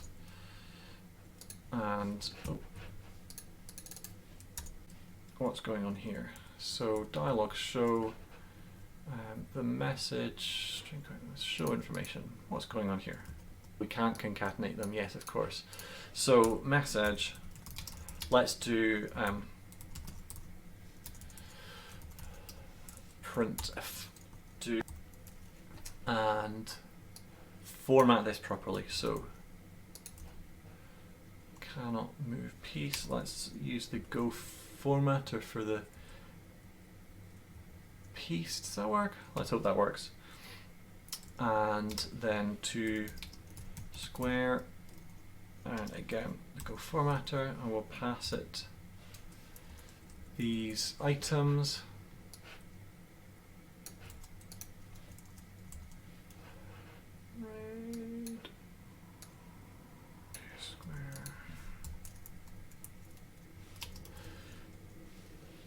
Pass in the message. Okay, that's a little bit neater. And that should have been S. Printf. Okay, we should be a go now.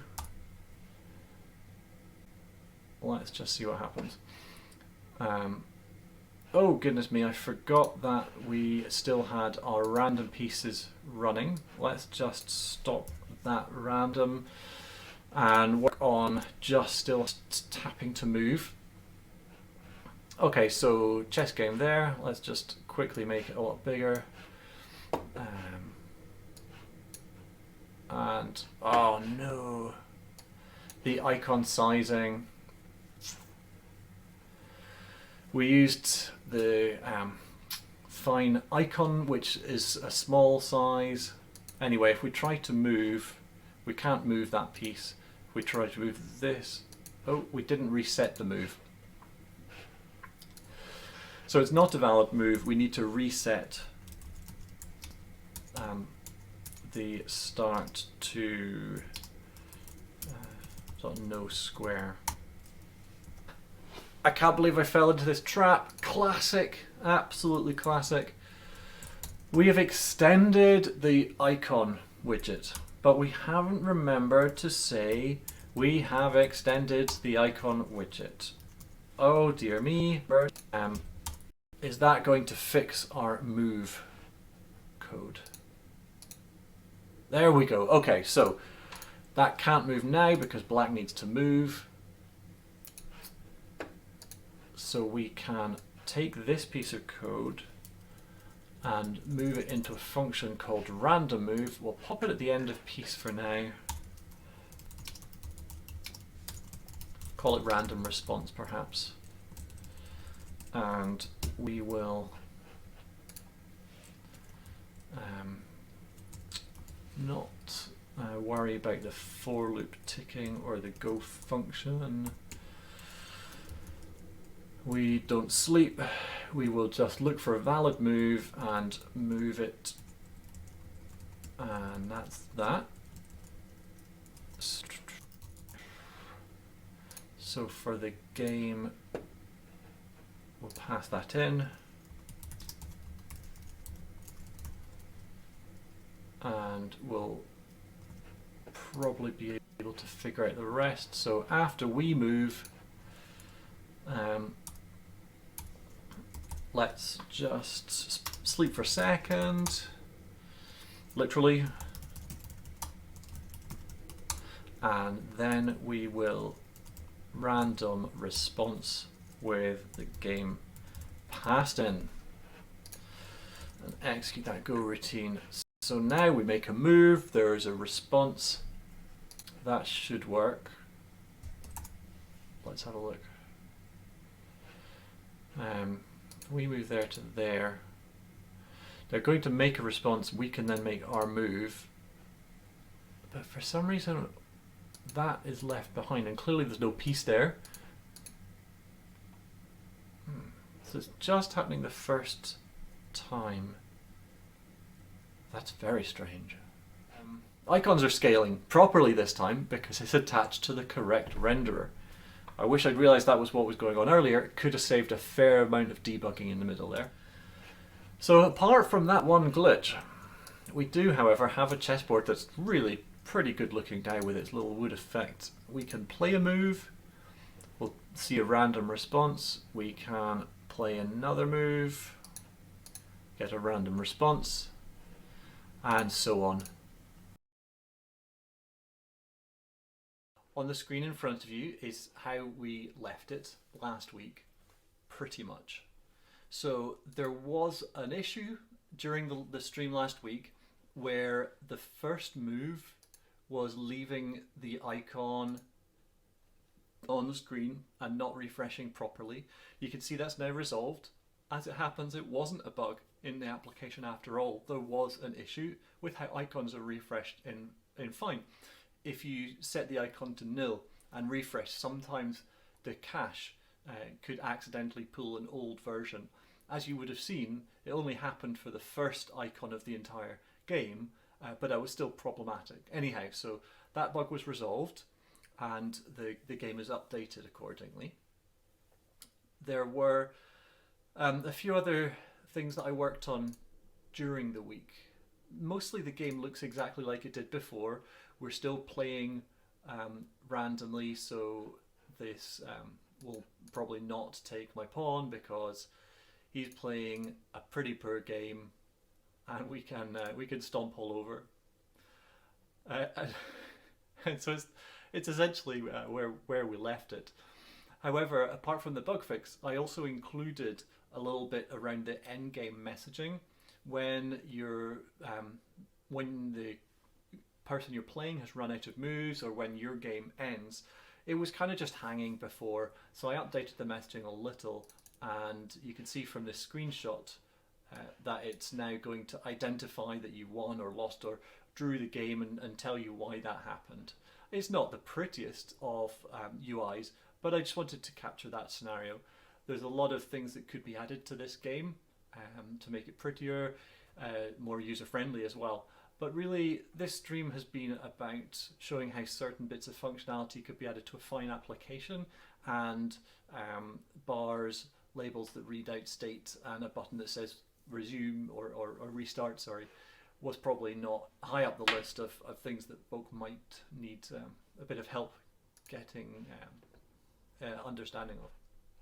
So we're going to focus this time on adding more visual feedback for when the moves are being played, because right now I don't, does that make any sense? I can't see what I've clicked on and so forth. And after that, I thought it'd be really nice to add a drag and drop version of the moving. Let's get on then. Let's close this. I'll bring up Visual Studio Code again. Like I said before, any editor will work, but this one I think works for live streaming. I don't know the keyboard shortcuts, so everything should be quite visual, and I'll talk through it as we go. First of all, I will open our project, which I've got here on the desktop. And the first thing I wanted to point out is that the version of Fyne has moved on from 2.02 to this particular version, which includes the bug fix that I mentioned from last week. Now this should go to 2.03 in a week or so when the next Fyne bug release goes out, but for now we'll leave it at that. And this is one of the nice things about the Go modules. You can specify a particular change if the release versions aren't quite to your satisfaction. Okay, so that's where we've got to, and let's start by thinking about how we might provide visual feedback during the turn-by-turn, tap to start, tap to move approach. Now I think the best thing to do here is to kind of follow the same pattern that we have been using for the animation overlay. We have the grid underneath with its backgrounds. That shows the piece image on top. And if we could highlight the cell by putting something in between those two layers, it might just help to understand what's going on. Oh yes, sorry, that's the code I mentioned for showing you what's happened in the game. It's just that block of code there that I inserted at the end of the move method. It probably deserves its own area. A lot of this code could be refactored to tidy it up. I mentioned that last week and said that we'd move on to it. But I think that the functionality and working with Fyne is probably more important for these streams. The code will be available to see how the refactor worked at a later date. So we have our canvas image for the overlay here. And I think that the start state or the visual hints could be provided by a canvas rectangle. We could set a stroke to the rectangle to draw an outline, and we could put a transparent fill as well, so that the whole square gets a little bit of colour. I'll just call this start, and it's a canvas rectangle. Now again, these are global variables which would ideally be set in some state type that was passed around. That is the main thing that I think needs to be refactored, but today, to be able to wrap this up, I'm just going to go with the current structure. And so here, after where we have currently set up the overlay, let us also set up this new start tile. So it would be a new canvas rectangle, and I'll just set it to transparent for now, because we don't need to show anything. And for that, we're just using the standard Go color definitions. That works for a lot of the black, the simple colored black, white, transparent, grays. We can look at how to add a bit more sophistication to that later on. And so we don't have to keep setting it. I'll set a stroke width so that the rectangle has the border around it. So stroke width there, roughly 4. So these are device independent pixels. We'll see how that looks relative to the other pieces. Without a stroke width, the rectangle would just be a coloured rectangle of uniform fill, but this time we want to give it that outline. And then the last thing that we need to do with this is to insert it into the draw order. We have our container without layout that we're using to move the animation that is drawn by this over image. So if we just insert this new rectangle before that in the order, it will appear over the background cell but under the animated overlay, which seems about right. Okay, so that I think is everything we need in our main file. To do the rest, we're going to need to look at how the piece code works. So if you recall from before, we've got a lot of code in tapped, which is basically where we're actioning the whole move calculation, determining whether it's valid or not. So this is where we would want to provide the visual feedback instead of the dialog boxes, which we're currently using.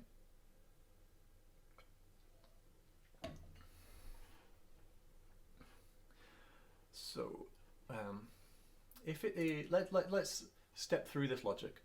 We are first looking to see if there is no move start set. So that means we're starting a move. We check whether the move is valid, and if it is, we set the move start. If it's not, we show an error. That's the first one that we could probably get rid of. And then we fall through, which means this is the second tap of a move. We see if it's valid, and if it is, we execute the move. And if it's not, then again we fall through to showing an error. So let's start at the top. If this move is valid, we want to indicate that that is the square that has been selected to start. So to do this, we can specify that the start have a specific color set. So I'd like this to be a green color, something that says yes, we're good to go. So we'll make a new color called OK background color, or BG color, and also set the stroke color, which is the border, and that's not a background color, so we'll just call that OK color. So that is the confirmed state, that's okay. Now if, however, this wasn't a valid move, then we would want to show that with a not okay instead of popping up a dialog. So let's do just that, not okay BG color and not okay color. Okay, yeah, so I think that's looking good. Now that we've set up the colors, which we'll need to specify, but while we're here, we want to actually put this highlight in the right place. So we can reuse some code that we have used before, and we're going to figure out which square, which chess square we're talking about. And then we need to know which cell, which graphical output that was relating to, and that was called the offset. So if we search through the code for the offset, this is probably prime candidate for extract and make a helper method, but let's just copy rather than a little duplication rather than a little dependency at this stage. So we would want to get this square offset for this square, the one that we have just tapped, which is the square of this current position, I think. Yes, we've tapped a piece. So the piece knows which square it is. So because that, we can just utilize this. We don't actually need this position variable, because where you are within the cell, we don't really mind. We're just, because there's a tap handler on every item, we don't need to know exactly where the mouse is. So we can get the offset into the objects, and then using this same code we can get the cell, and that's the square with the background underneath and the potential image on top. Once we have that information, we can simply move this start to that position. There we go. And in case the board has been resized, we will resize it as well to cell.size. We may have changed the color, so we'll refresh. And we are probably going to, or we will, hide this when it's not needed. So let's just check that it is visible by calling show. Okay, that's pretty good. I mentioned that we're going to need to hide it. So let's consider the move has happened. So here we're setting up this is a good move, this is not a good move starting point. So when the move does happen, then we're going to want to take that away. So whether it is a valid move or not a valid move, let's just cancel the visual cue like we are doing here. No square, no square. In fact, we can pull that out, because in both cases we're going to end the move, and so in both cases we will hide the square. In fact, we may need to call refresh again, depending on whether something else on screen has changed. We just need to make sure that hide is reflected. And that was the line we didn't need anymore. Cannot move piece to square. This dialog might still be helpful if you're tapping, you're going to a place, the move hasn't worked out. Maybe we can do something visual about that, but for now let's leave that information on screen to explain what's going on. And here we're just handling the can you or can you not start a move with this piece, which is a lot easier to understand, I think. So let's go and define these colors. Now ideally we would simply define constants, because these are never going to change, but because color is not a primitive type, we're going to need to use variables. So let's pop them up here with this block. So the OK color, that is the outline for this overlay. let's just go with something simple like green. So we'll use, like I mentioned before, color.nrgba,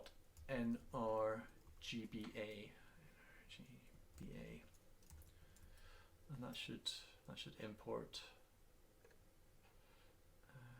Oh, there we go. Sorry.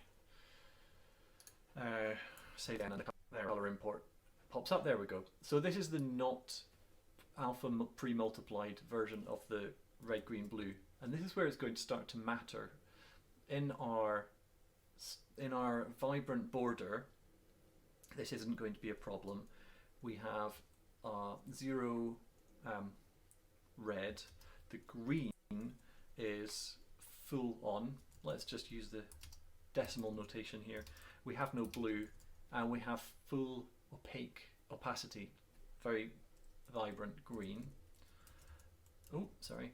But for the background version, we want this to be quite translucent, and so instead pick something 42, you know, like 1/6 of the original color. Now, if we were using an RGB that was supposed to be pre-multiplied, a value of 255 for the red would not be compatible with the alpha of 42. So we would need to do 42, which is fully red to the level of the opacity. But I don't think that reads very well. Here we've clearly got the same color with different opacity. And this is what you'd be used to if you used HTML notation and so forth.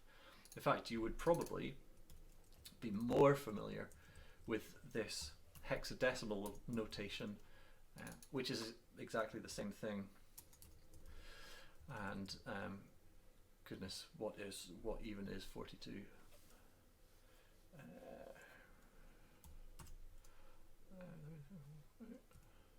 2.8 roughly. And then we'll do the same with the not okay colors as well. Not okay color, not okay background color. And so instead of fully green, let's make these red. So it's red, green, blue. So full on the first channel and off for the second, the green channel. So that's our colors defined. Saved the file, and that has nicely aligned everything for us. And it should have fixed up all of our code. Sorry, the code should now be compiling, because that is all now defined correctly. Okay, well, let's give this a run. Normally, if I was working on this more methodically, we would have a unit test. The unit test would make sure that on a tap event, this starting square had popped up, it was at the right location, it had the right color. But we can just as easily do that in this quick run through by running the code. So we simply go run this file. It loads a familiar looking UI, and when we tap an icon, there we go.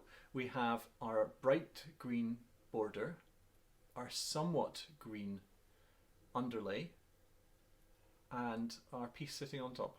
And we can tap that. Cannot move piece 9 to D4. What have we changed? Ah, right, I see.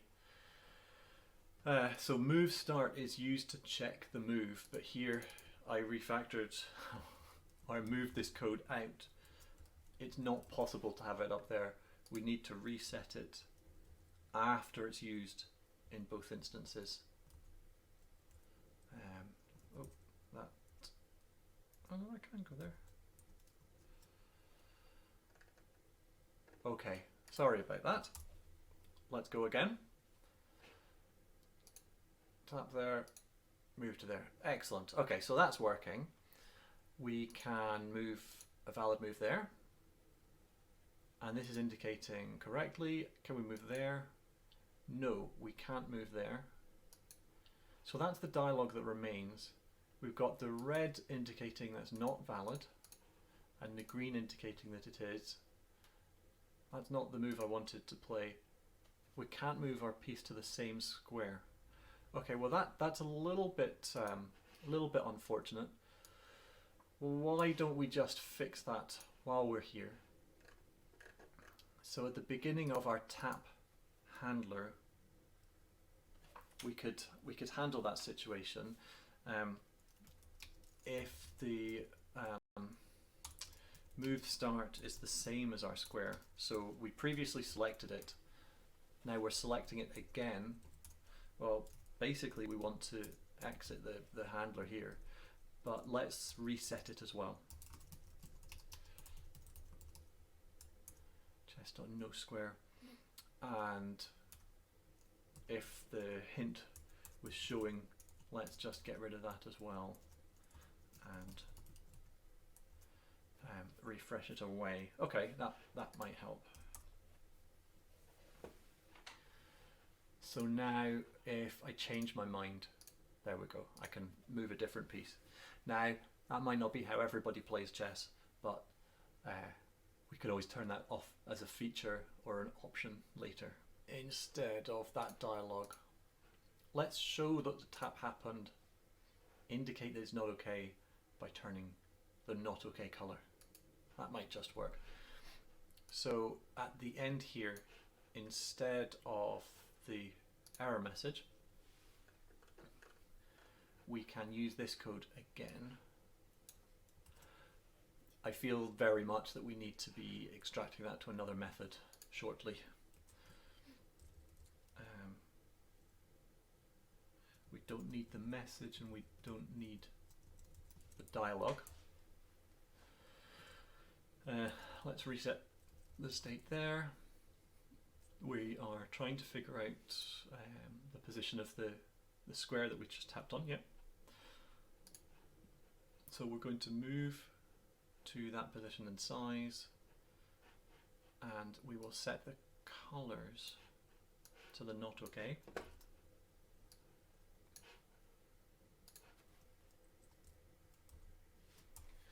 Not okay color, start refresh show. Yep, and let's just flick that off after a short delay as well. Yeah. So in a separate Go routine, and we don't need to worry about whether this is the right place to call graphical updates because Fyne is going to take care of that for us. So as you might have noticed, we've not switched to a main thread. If that doesn't mean anything to you, that's great. But if you're familiar with GUI programming from other toolkits, then you might be expecting some of that kind of code, but it's not important here. So we could just time.sleep half a second or 500 milliseconds. What's happening here? Millisecond times 500. Then start.hide and refresh it again. I think I mentioned before, but refreshing after you've called a method isn't usually required for widgets. They are going to make sure they refresh appropriately, but we're dealing with canvas primitives here, so the hide function is just manipulating internal state. You can have a quick look by tapping into it. It's just setting the hidden flag. So it will refresh just as soon as the canvas next draws, but we kick it to make sure that happens immediately. That's all that's for. So let's try that and see if it works. So I am this pawn. Let's test a good state first. I can move forward. But then if I try to move forward too far, red, there we go. So that move can't be done. The move has reset.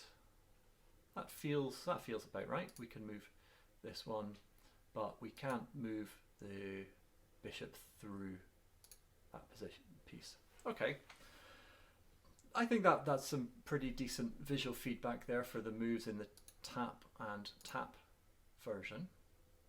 Let's just commit this code off and we can move on.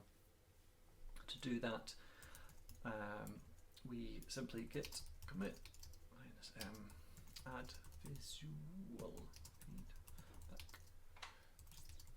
tap handler. Oh, we don't only need to do that, we also need to specify the files to commit main.go and piece.go. We could also have done git add -u, which tells it in the current directory there for all of the files known to Git, add them if they've changed. It's the same thing basically. Let's look at drag and drop, because that could be a real nice polish on top of what we have got so far. First of all, we need to actually add the tap handler to our piece code. So before we added the tapped method, and it worked because it's the signature for a canvas object being tappable, and we learned that by looking at the definition of the interface. Type, there we go, implementation. So inside the canvas object.go file that's part of the Fyne library, you can see that to be tappable, we just need the tapped method. If we scroll down this file, we can see all sorts of different things that are potentially useful, but draggable is what we're interested in here. So there's two methods that we need to implement to be draggable. That is the dragged handler, which is what happens when something, the mouse or the finger is tapped on an object and tries to move it around, and drag end, which is called when the finger or the mouse lifts and the item should drop or spring. So if we just copy those signatures there and go back here to our tapped handler, I like to keep these methods in alphabetical order, so we'll pop that above tapped and take our type to the front of it, expand these out to be methods, and we just need to put the Fyne namespace on the front of that. Okay, so if we just put some logging in here, we'd see that that is going to be called. In fact, why don't we? So we can simply print line to say drag. We'll give it the position.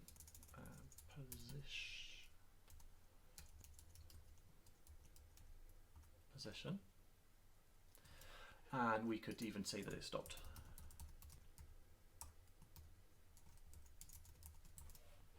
And if we just run that, it's not exactly a sophisticated check, but why don't we?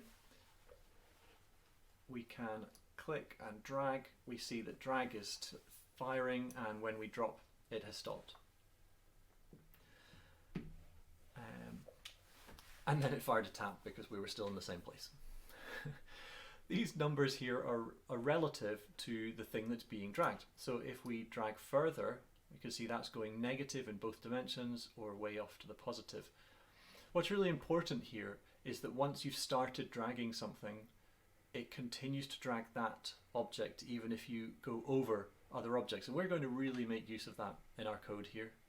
So the position is relative is that top left corner of the cell. So that is what we're going to use to calculate what we should move.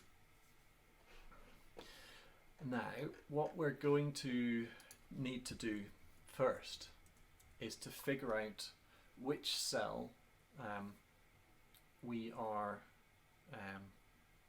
dragging, because we want to pick up the piece and move it around just like we have done elsewhere. So hopefully for the last time, I'm going to duplicate some of this cell lookup code. First of all, we want to note the move as started, like we have done in the other areas of code. So the move start is the square that we're dragging, and then we're going to want to get the cell so that the image that represents the piece can be transferred to our over image so that we can move it around, and we need to turn off the one that's in the cell underneath, which sounds very similar to our move animation code. So once again, we're just going to pull this, and we want the image line this time as well. So if we drop that in, the square is still p.square, the cell as before, and the image this time we're using is that third object, because you've got the background, the effect, and then the piece image on the cells, and then we've got our start overlay and our animation overlay on top of both of those. So this time we're wanting to move the overlay to somewhere a little bit more complicated. We could move it to the cell position, great, but as the mouse moves, this callback is going to be fired a number of times, so we want to update that. So the position that we want to display the overlay is going to be relative to the grid because it's in the wider context. But we need to figure out where the cell is relative to the grid first. So the cell position we should calculate as, oh, actually the cell position is quite straightforward. It's just, excuse me, the cell position. And then our mouse or tap handler is inside that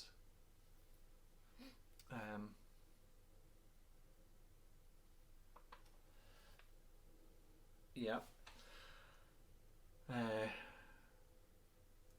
So that is adding. It's not really the cell position anymore. We're trying to calculate the position, like I said before.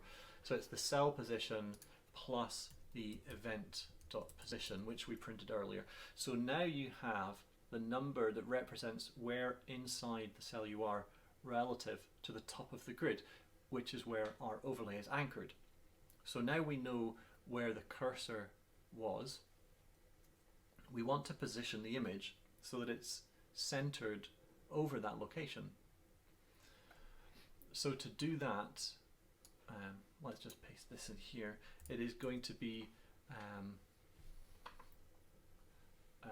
left. So if we were to position the image where that value is, it would display down to the right of the cursor, but we want it to be over the cursor.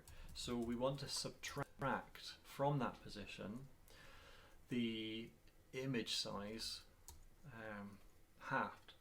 It's not a helpful method on size to get half it, so we make a new position and pass it image dot size dot width. Oh goodness me, width over 2 and image dot size dot height over 2. So that moves our overlay to be centered on our cursor. But it doesn't tell the overlay really anything about the image. It doesn't transfer the resource from the cell image like we've done before.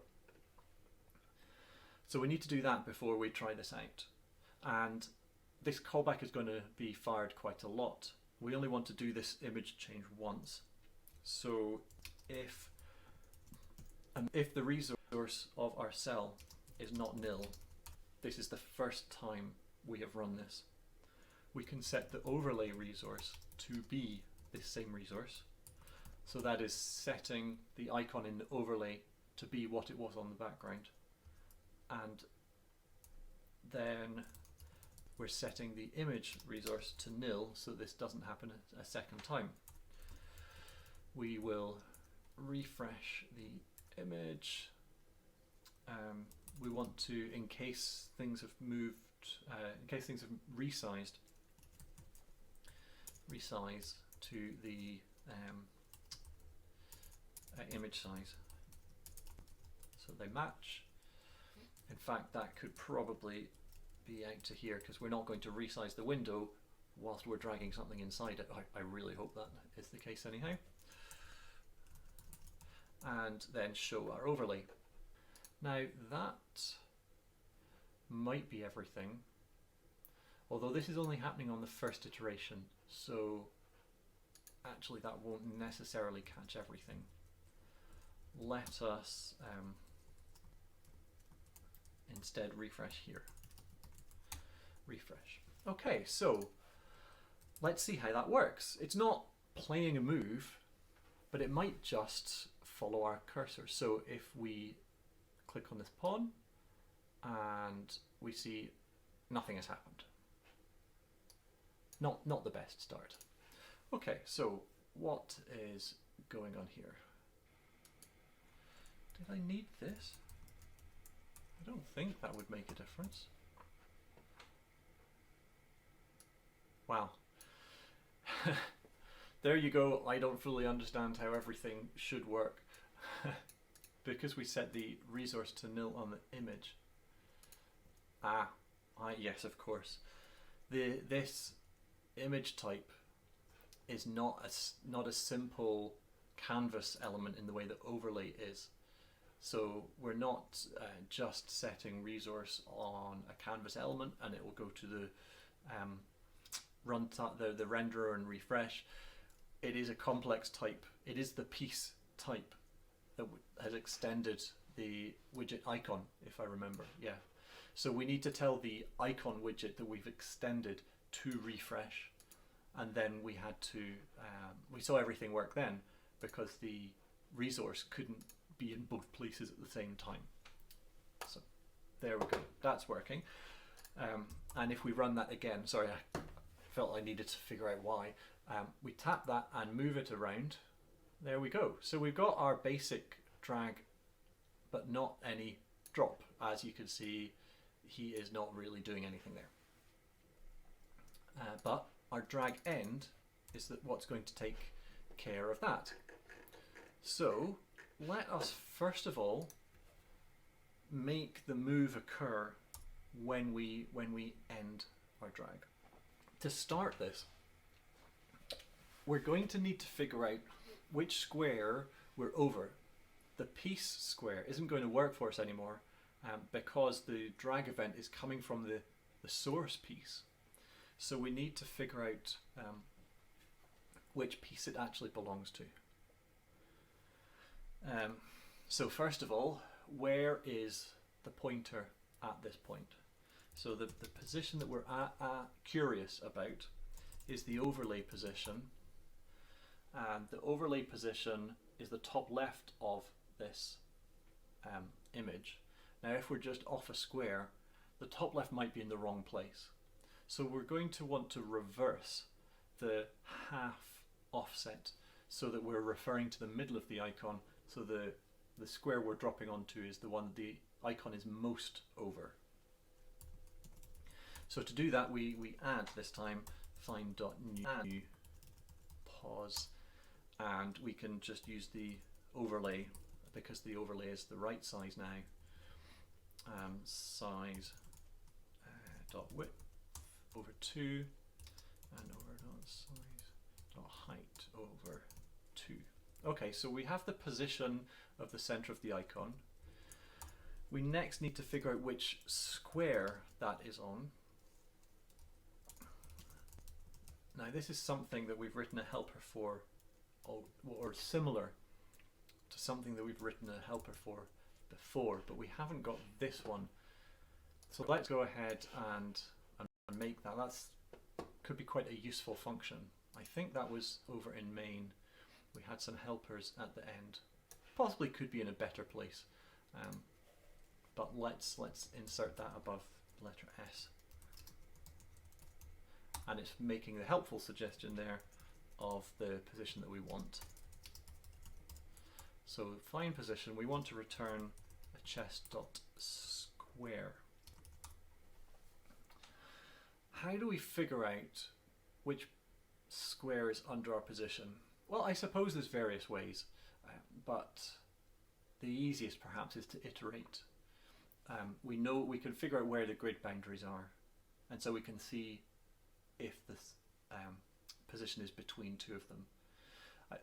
In theory, you could work it out mathematically, rounding, perhaps using this the operator from modulo.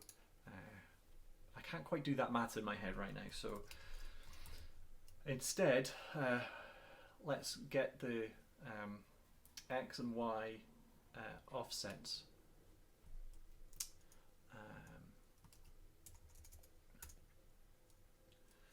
Offset x and offset y. let's just set them to not valid values because we're going to iterate until we find valid ones. Oh, that's not a thing.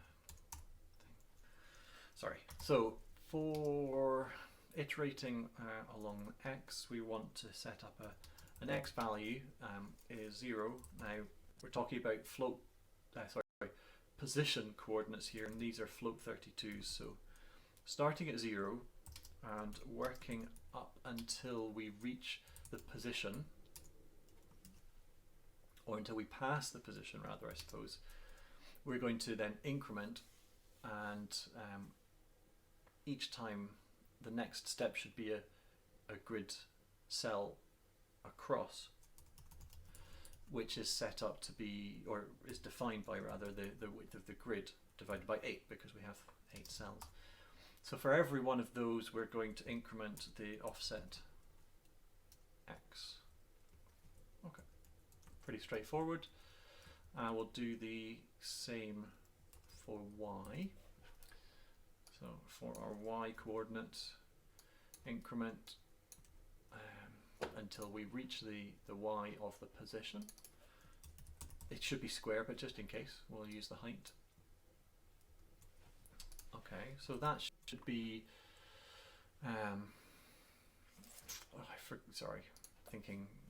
typing, not working together.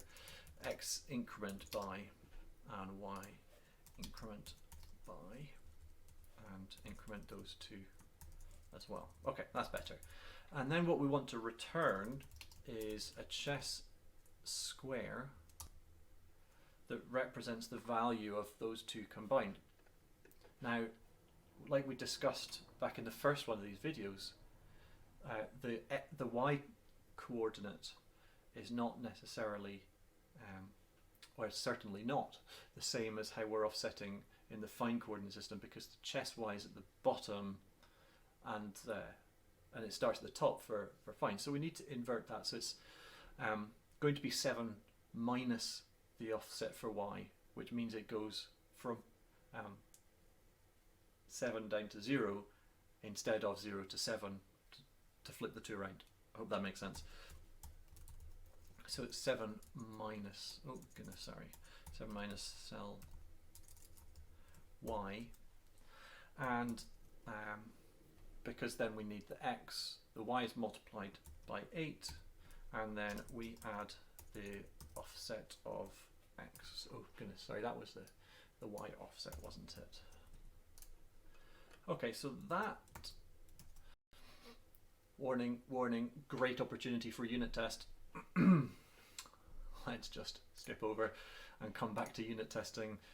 I know I shouldn't be saying that. I wouldn't be saying that if it was during the day job, but I wanted to keep this segment down to an hour, and we're getting towards that time. Sorry.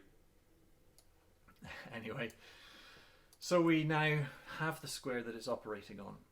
Now we can use the isValidMove helper function to determine whether what we've dropped is a place that is okay to move this piece to.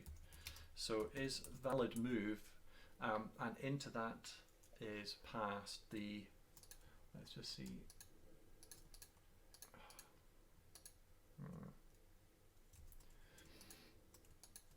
why is that not working? isValidMove, where did that function here? So we need the start and end square and the game. Okay. So the start square is move start, the end square is the square that we just calculated, and the game is the game that this piece knows about. If the move is not equal to nil, then we do have a valid move. So in this case, we should perform the move. So we have a move method for just that. We pass in the move and the game, and this is where we start to see the global variables being a little bit overused. They could have been just used in the move instead of passing them in, but I was already thinking about how that would need to be refactored in the future. So we're playing a move, and much like our tap handler here, we then want to trigger the opponent. Sorry. Also good code to be refactored, a method that said next move or wait for move would be pretty helpful here. And then we need to handle if it's not a valid move, but either way we need to set move start to reset move start, sorry, so that's the end. Oh, sorry, chess, no square. So that's the end of our move. Now, if we run this, we've not filled in all the blanks yet, but let's just see how that's working. So we drag that to there and we drop him in here. Okay, so that kind of worked. The animation doesn't exactly seem to be working. If we had a click, you see it would be animating. It would be nice if it did that, it didn't just blank out. So to do that, well, firstly, I suppose we're not where it thinks we should be, where the overlay is already in a different place. If move was operating on overlay from wherever it was, I think. If we just look at the move function, the move function is taking the first position, moving the overlay to it, and then reusing that to set up an animation. However, if we took that out of the move, we don't want it in all cases. So when we're doing our tap handler, we do want it. So when we're setting up the move here, we could put that line out here. So overlay.move to the cell position. What is the cell position?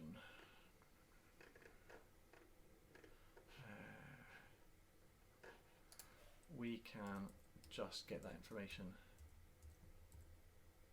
here. Let's get that earlier. There we go. So move the overlay, and then the move function won't do that. Takes the move out. And here, where it would have used that same value, we can get the overlay position. Well, that might just be everything we need. Let's have a look. So we don't want to have broken this, which we have. Not so good. Okay, so there was a missed move operation. Because our opponent makes a move. That's part of the problem. Before we do that move, we would need to do the same again. Starting to look like not the most optimal way of structuring this code, but let's just get it going. We can work on that. So the square we're looking for would be the second. Oh no, the first. S1 is what the value would have used before. Is that what we did here? The cell. Okay, that won't help. This shouldn't have been p dot square. It should have been move start, because that's where the animation should have been coming from. Let's just run that. Okay, so we've unbroken our tap handler. Let's see how our drag handler is faring. Okay, that's still no better. Right, yes, of course. There's another piece of code where it differs slightly. We have removed the overlay move, but we're setting the overlay resource to be the resource of the image where it's coming from. Now, when we are dragging, we've already set that image to nil. So the overlay resource here is going to be set to nil. That's not what we want. We could do the resource lookup directly, I suppose. We had a helper there, resource for piece. We need to get the piece for the square. So considering the game state, the square is still where it was, so we need to pull that off the game position. Dot oh goodness, position board. I think piece. Oh, there we go. And the square is S1 on the move. That is a bit convoluted, isn't it? Sorry. And another bracket there. Yeah.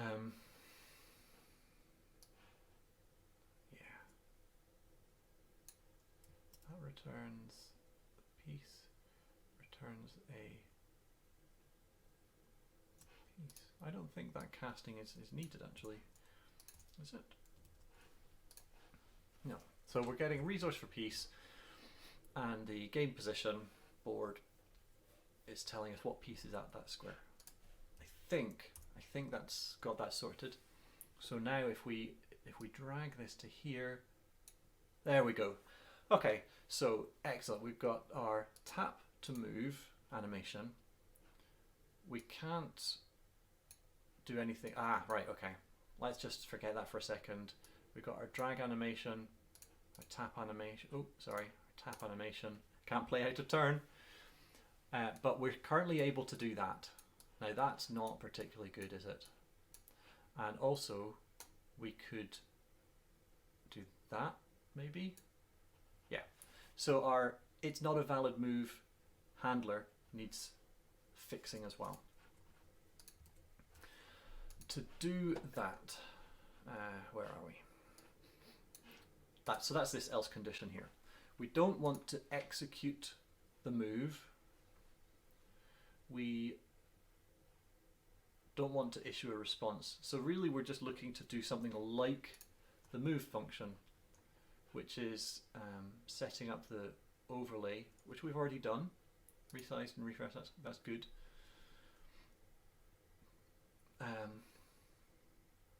We just, yeah, we're just looking for the animation, I suppose.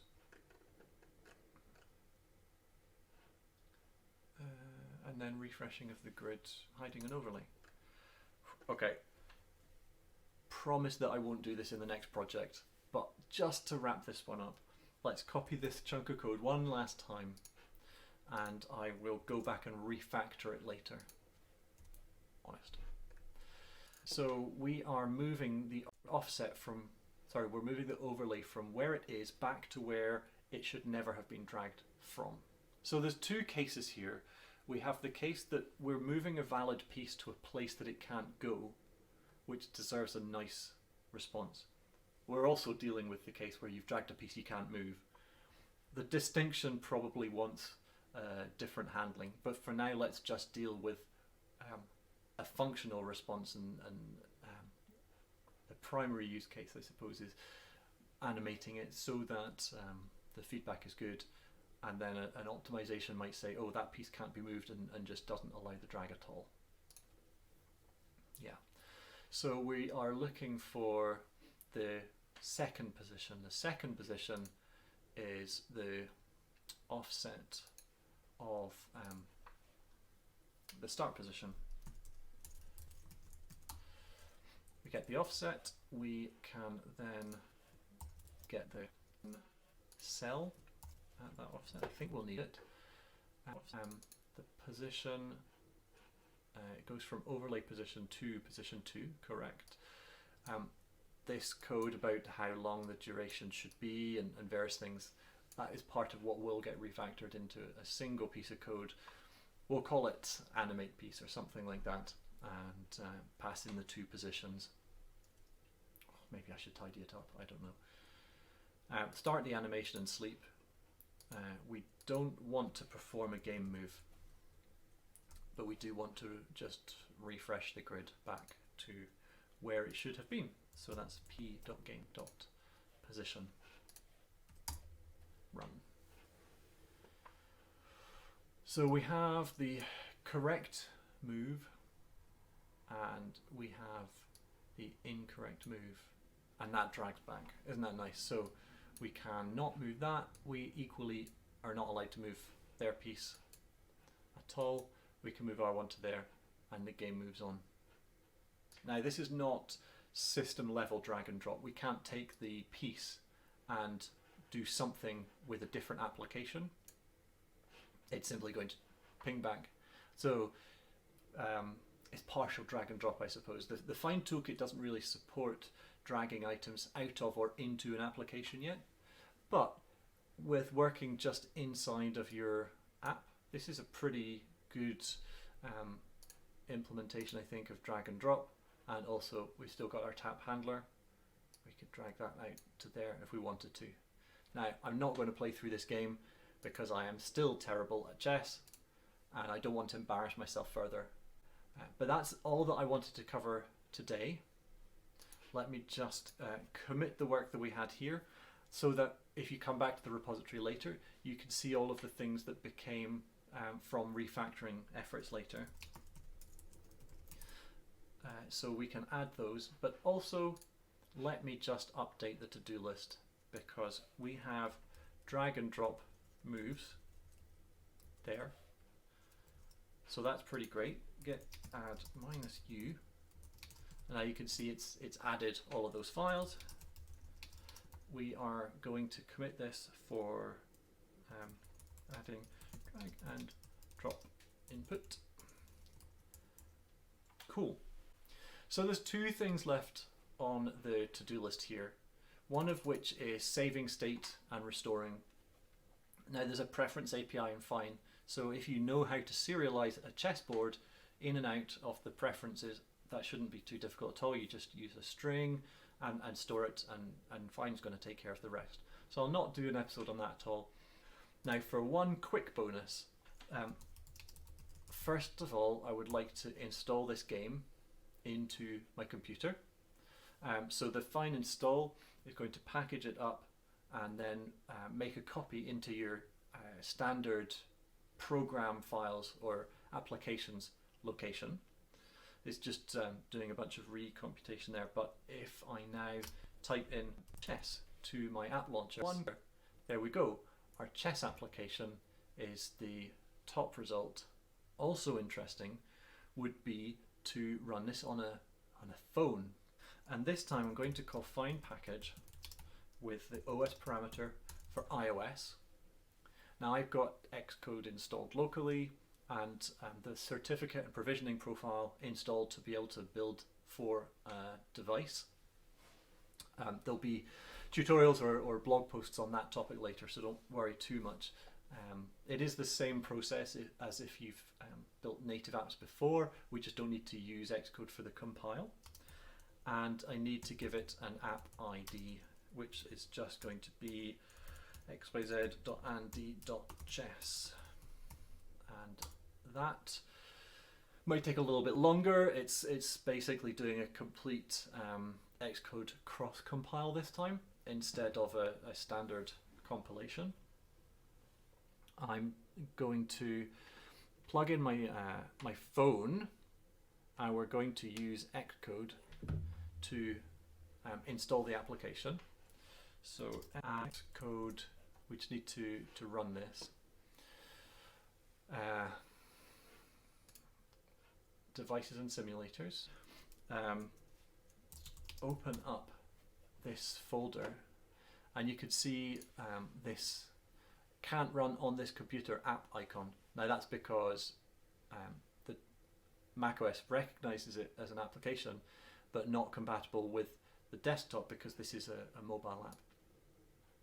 So we just, I'll bring this part on screen again, and you can see an app list which I just drag this onto. And I'll take that off screen, and it is loading onto my phone.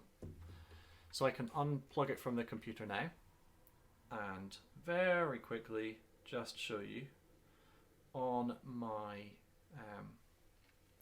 set of icons on the phone, I can open the chess app, and there you go. That is the same code, exactly the same code running, and I can tap to move like that, or I can drag and drop the move.